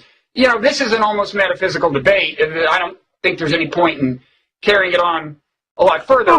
I know I'd like to go on with it a little longer. By the way, since it's the second time you've mentioned Karl Marx, I think you may have noticed in my book, I quote what he actually did say about religion. Most people say that he denounced it just as an opiate. I quote what he says. It's from the introduction to his critique of Hegel's philosophy of Wright. He says, religion is the sigh of the oppressed creature, the heart of the heartless world, the spirit of a spiritless situation. And then he says it can be an opiate for the people. And he goes on to say, criticism of religion has plucked the flowers from the chain, and not in order that men and women may wear the chain without consolation, but so that they may break the chain and cull the living flower. Now, I perfectly understand why people have a need for the numinous, you might say, or the transcendent, the things that are part of our emotions that are not completely quantifiable to do with music, poetry, love, landscape, and so forth. There's no question that these are essential for us, almost as much as food and drink is. But there's no need to postulate anything supernatural about them. I think that, in fact, they're enjoyed better if they don't come as gifts from someone who wants something back from you. Yeah, I don't deny. I don't disagree with you there. One final point on this: is religion good or bad? Where I would say essentially neither. It's about equally capable of both. But you, in your book, you recount this question. I guess Dennis Prager confronted you with, where he said, "Admit it. If you're walking down the street, it's dark. There's nobody else. You see a stranger approaching out of the shadows. Could be, would you rather be a religious person or not a religious person?" Yes. Right?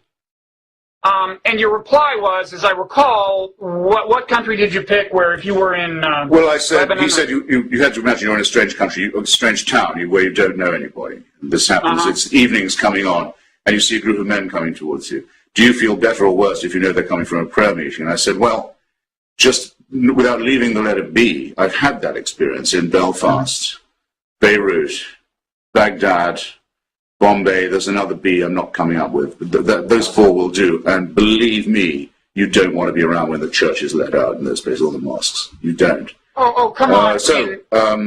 That's what I can't say that isn't what I said. Well, what I was curious about was, honestly, if you did the thought experiment in the average American city, say you're in a part of town that could be a little dicey, all you know is whether that person is religious or not. Honestly, you would say in a part of town that's known to be dangerous and pervaded by crime, you would say, I would rather it be the not religious person in an American context? Well, in a civilized, secular society with police force and enforceable laws and so on, I don't think it really makes very much difference. I wouldn't want it to be the Nation of Islam's church, for example. No, but I mean, I think there would be in a country that has managed to put religion under some kind of discipline and control, no, it doesn't apply.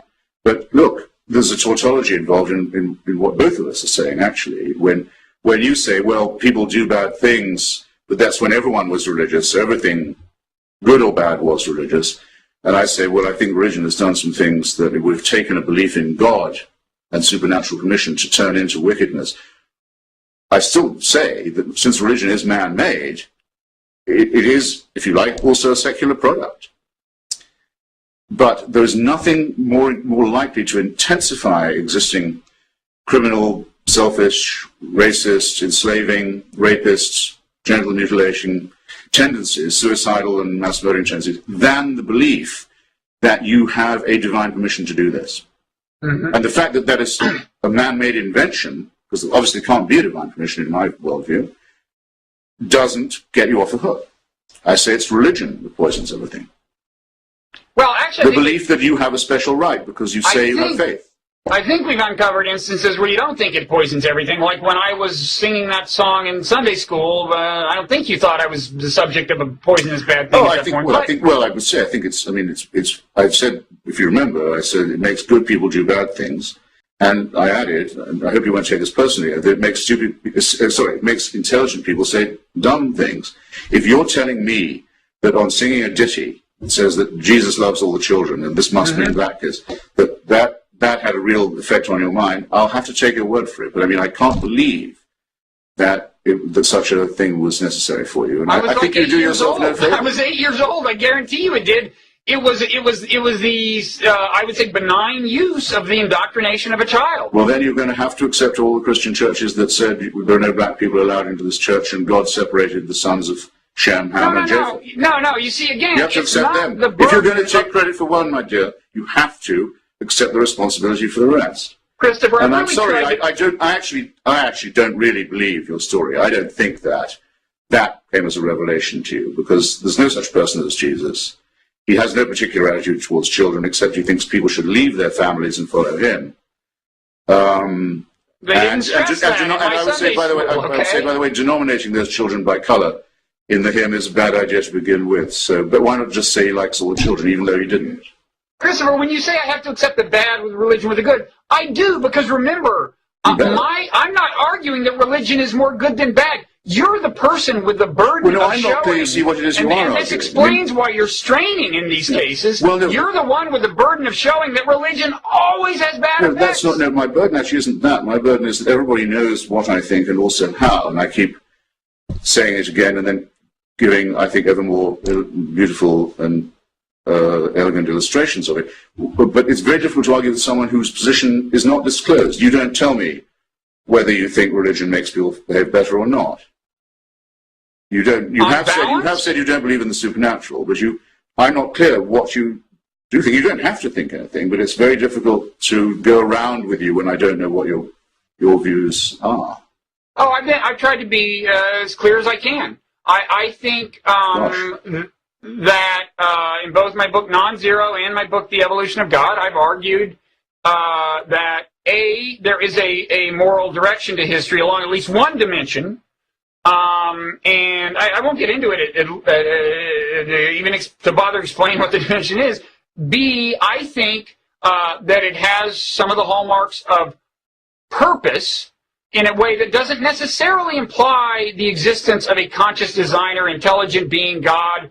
Could be that there's a God who set it all in motion in a kind of deistic way, but my view of history itself is materialistic and doesn't appeal to intervention or anything. In any event, I believe that there is a moral direction to history that helps me orient my life, and in that way provides some of the sustenance that religion provides for people. So maybe I'm religious even though I'm agnostic on the question of whether there's some being behind it all. That, in a nutshell, that's my position. But it could or could not be the case.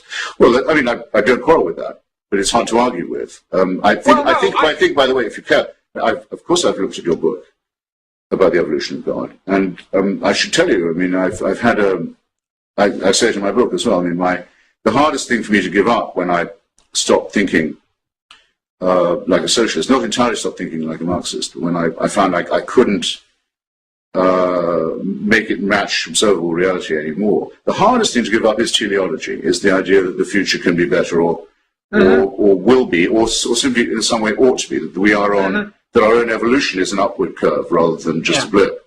It's very, very difficult for a human being to give that up, but if you think what you just say you thought, I have not given it up. The collapse of European civilization into barbarism in the 20th century and the enormous role played by religious superstition in that collapse, the Counter-Reformation, the number of times that civilization was on the march in Europe and was retarded terribly by faith, by the Inquisition, by the Crusades.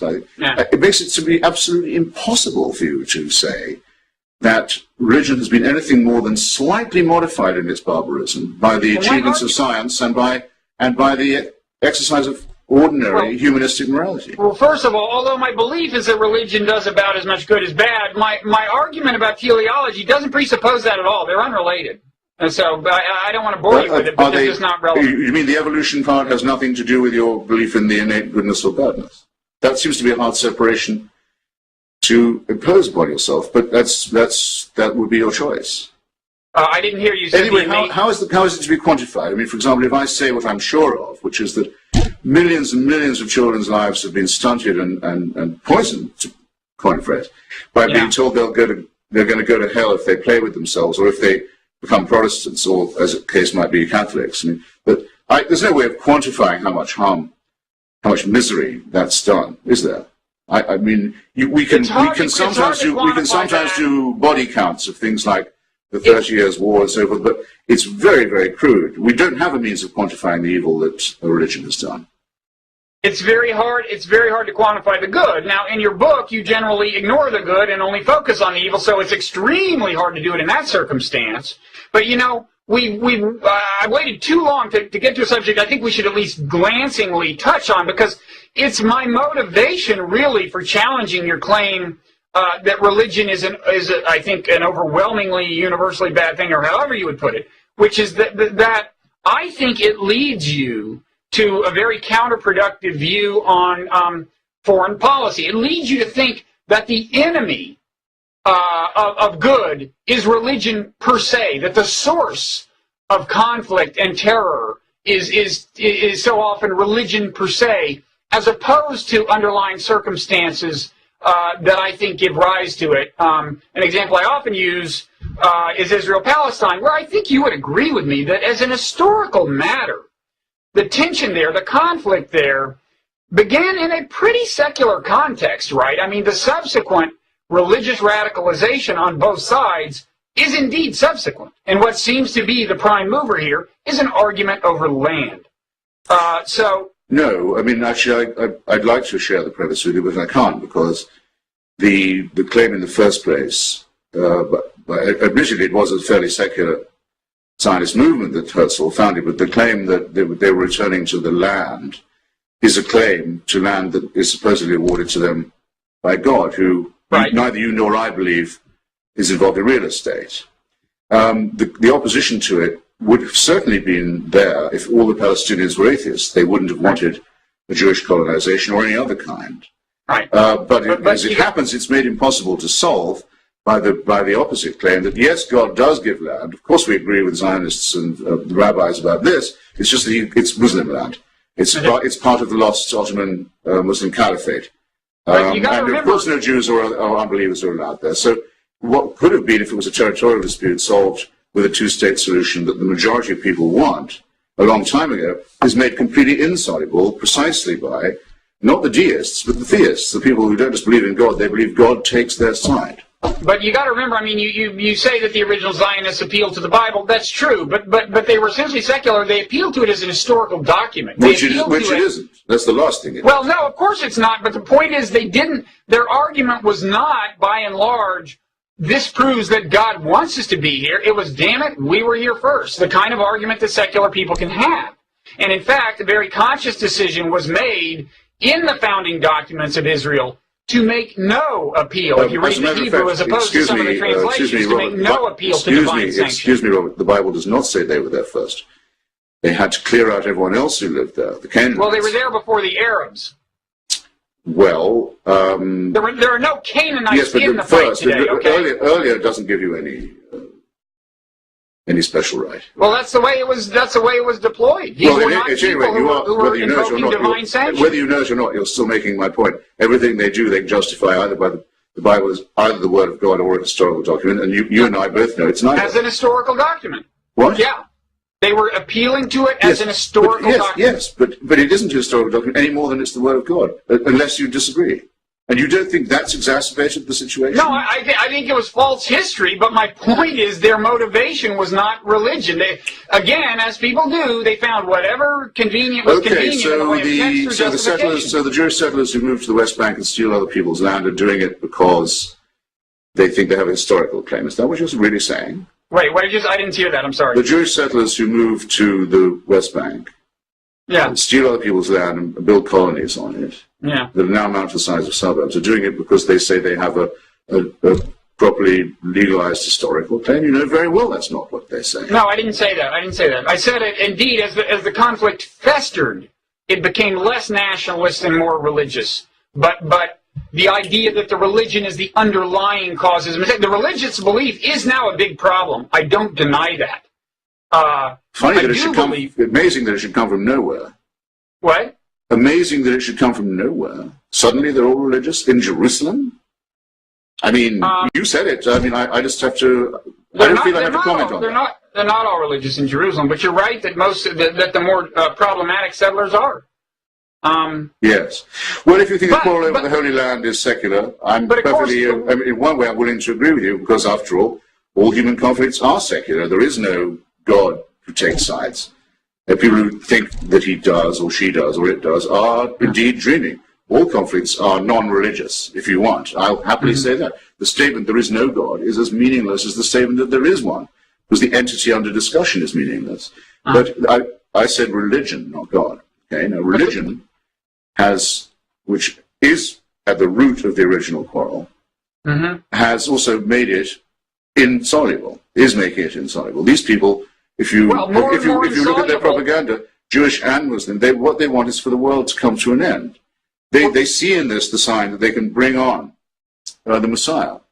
The way this emphasis on the intrinsically, I would say almost autonomously bad role of religion is used by your compatriot Sam Harris, and you may or may not agree with him, is to say, as he has said explicitly, do not bother looking for material circumstances that motivate, that underlie violent Palestinian resistance or terrorism, because it's just religion. Now, obviously, the implication of that is, don't bother stopping the settlements. Don't bother even messing with things on the ground. And this is what most bothers me, and maybe you don't share Sam's view here, but this is what most bothers me about such an exclusive, and I would say misleadingly exclusive, emphasis on religion as the source of all evil. Well, I don't know if that's what he says about Palestine or about the roots of Islamist violence in general, but I'm sure he wouldn't say the settlements had nothing to do with it. And he certainly wouldn't do what not even you were willing to say and say the settlements are not to do with religion. On the broader question, I don't think it's true, for example, that bin Ladenism, whatever you want to call it, jihadism, is created by poverty and unemployment. No, I know it's the cause of a lot of poverty and unemployment. In fact, it's the deliberate cause of a lot of poverty and unemployment, because that's the ground in which they hope to operate. The blowings up of the hotels in Indonesia, for example, greatly reduced the national income of an already very poor country. It isn't the product of unemployment and poverty, it's the cause of it. You'll find that's consistent across the board. Afghanistan was reduced to beggary by the Taliban. So there's an always wonderfully congruent coexistence between extreme religiosity, poverty, disease, ignorance, illiteracy, and superstition. But that's the stew we're actually dealing with. However, I think people who say, I'm going to kill you, that's my friend Fleming Rose, for example, who's the editor of a newspaper in Denmark, an Al-Qaeda cell in Chicago, Illinois, has been found to have been helping to plot the death of an editor of a newspaper in the Democratic Open Society of Denmark. Are you telling me they're doing that because they feel that their wage packet has shrunk?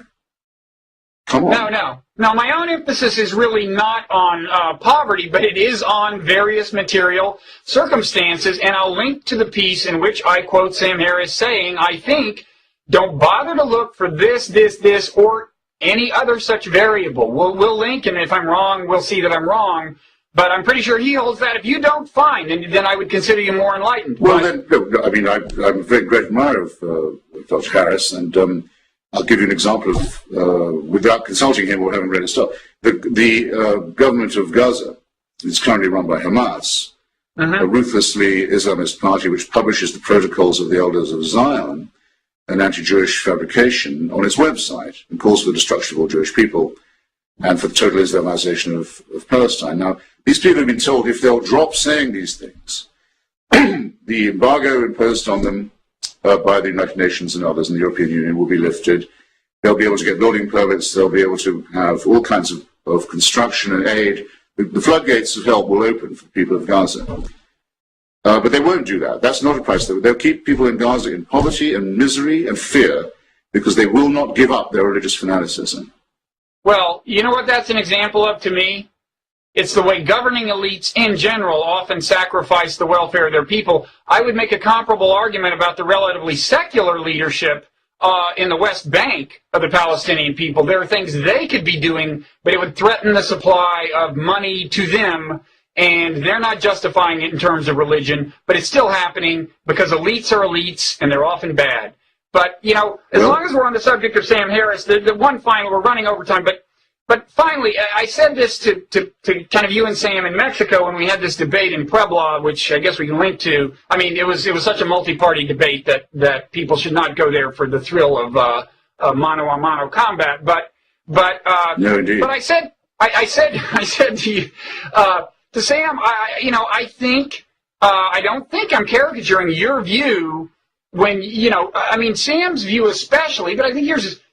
What we have to do, the priority has to be, expunge religion from the planet. And I said, so I think, Sam, your view is that if we will only, if we will run up to these Muslim extremists who are terrorists or who may be amenable to that or maybe leaning in that direction, grab them, shake them, and say, don't you understand, your God doesn't exist.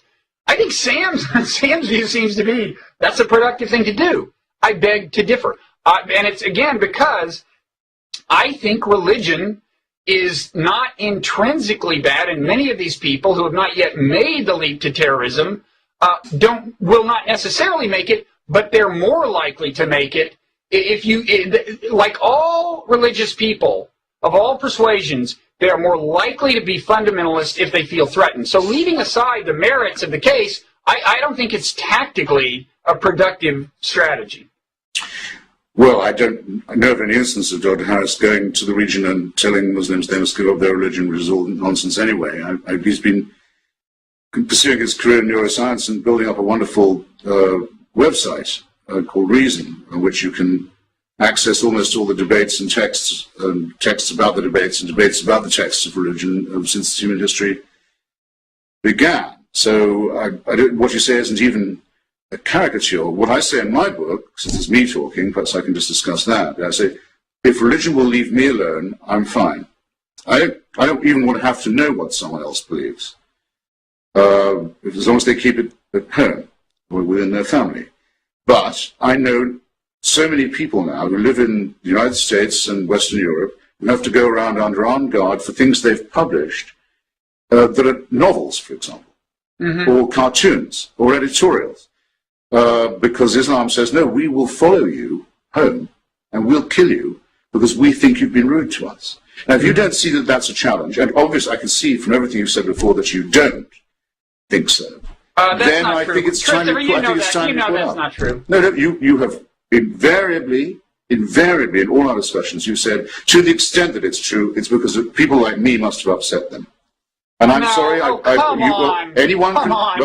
I don't make just the assertion. I simply say to anyone watching this, replay and see. You've never attributed the cause of any of this to itself, to its text, to its faith, to the preachments of the imams. It's invariably the outcome of some grievance that is inflicted upon them. No. This is a very, very, very dangerous parody of the real situation. No, the preachments of imams do matter, and it gets back to a point that came up in our previous discussion where in your critique of my op-ed piece about Major Hassan, I said his perception of the war in Afghanistan and Iraq had seemed to push him toward or onto a slippery slope toward terrorism, whatever. I said, you said no, he was pulled by this imam, this radical imam. I agree, he was pulled, and my point is American foreign policy should not give the imam the rhetorical tools to effectively pull people.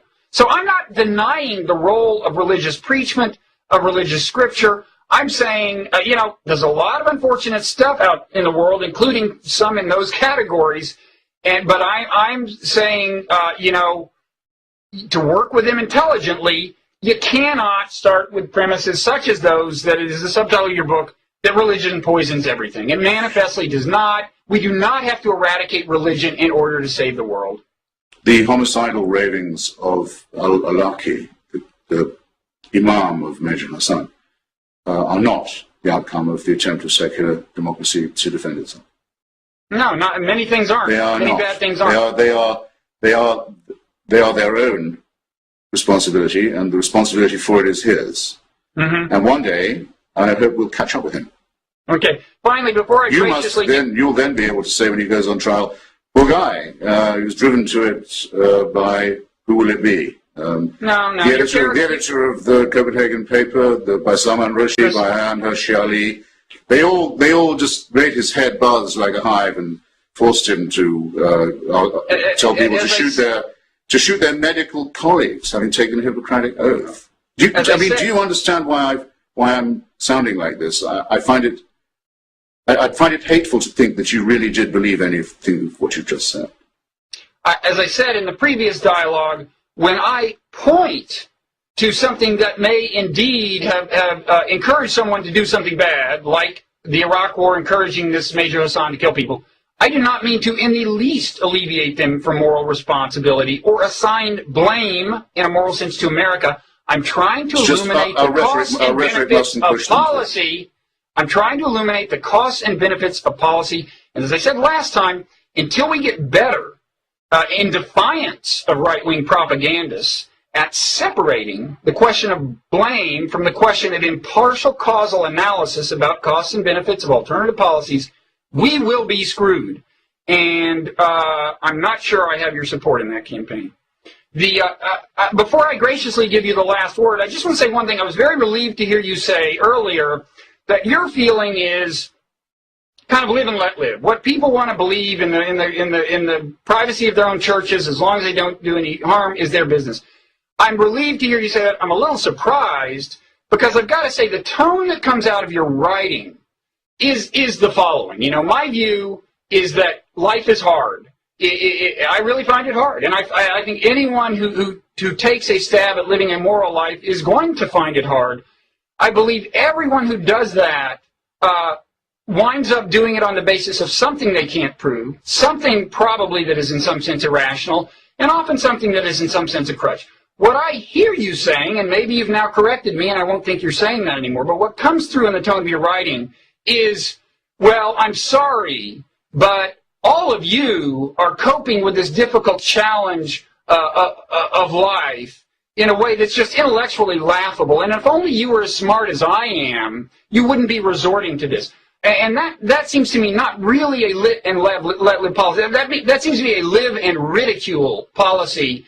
And it really bothers me, the elitism and air of superiority in your writing. Well, I'll come to that in reverse order, if I may. The religion makes very large claims for itself. In some cases it claims to be infallible or to have spokesmen who are. It also says, if you agree with us, we can offer you salvation. If you don't, we can promise you damnation. These are very big claims that they then want to say, by the way, you're not allowed to criticize or ridicule this either. I must say, I think that's asking a bit much, don't you?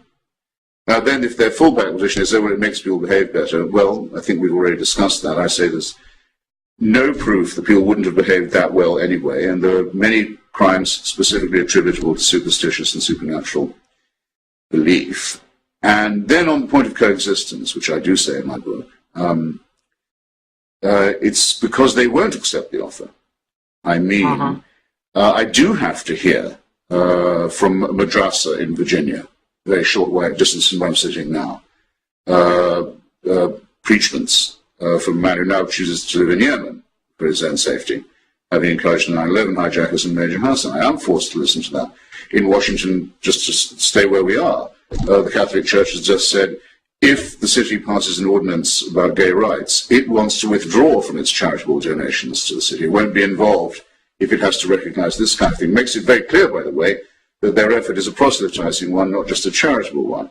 American tax dollars are spent all the time on aid to Israel, some part of which is used for the building of the establishment of a religion on the West Bank by messianic thieves who hope to bring on the Messiah. And I can hardly open the newspaper without seeing another attempt to have government money spent on the teaching of pseudoscience in our schools. Now, if you want to coexist with me, have your religious beliefs, I don't care. I will continue to find them ridiculous and I'll continue to satirize, and I hope you can take it. If your God isn't strong enough to insulate you against my jokes, too bad, tough. But don't try and have your beliefs taught to my children. Don't ask for my tax dollars to support your church. Don't ask for my money to be spent on colonial settlements. And don't preach jihad in my neighborhood.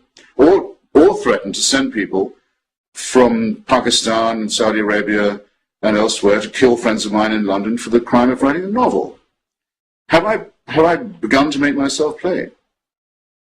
They won't leave me alone, so I am a member of a group that you scorn and insult. And I don't scorn atheists. I do not scorn. No, you've written nothing but scornful. You've written scornful and insulting things about a group you call the New Atheists, as if we were the fundamentalists. True. I've decided to become a member of a force of people. It doesn't need every time, 5 times a day to pray. Doesn't need constant reinforcement. Doesn't need to sing hymns saying what Jesus wants or any nonsense of this kind. Just coolly decides there must be a pushback to theocracy and its propagandists and its actions. And it's long overdue, a defense of science and reason and humanism. And to that proposition, I am, without sounding too sententious about it, willing to give the rest of my life. And you might ask me, why would I do that since I think I'm only a primate? And I say, well, some questions are undecidable. But in the meantime, I'm not willing to be told what to do by people who say that God gives them a right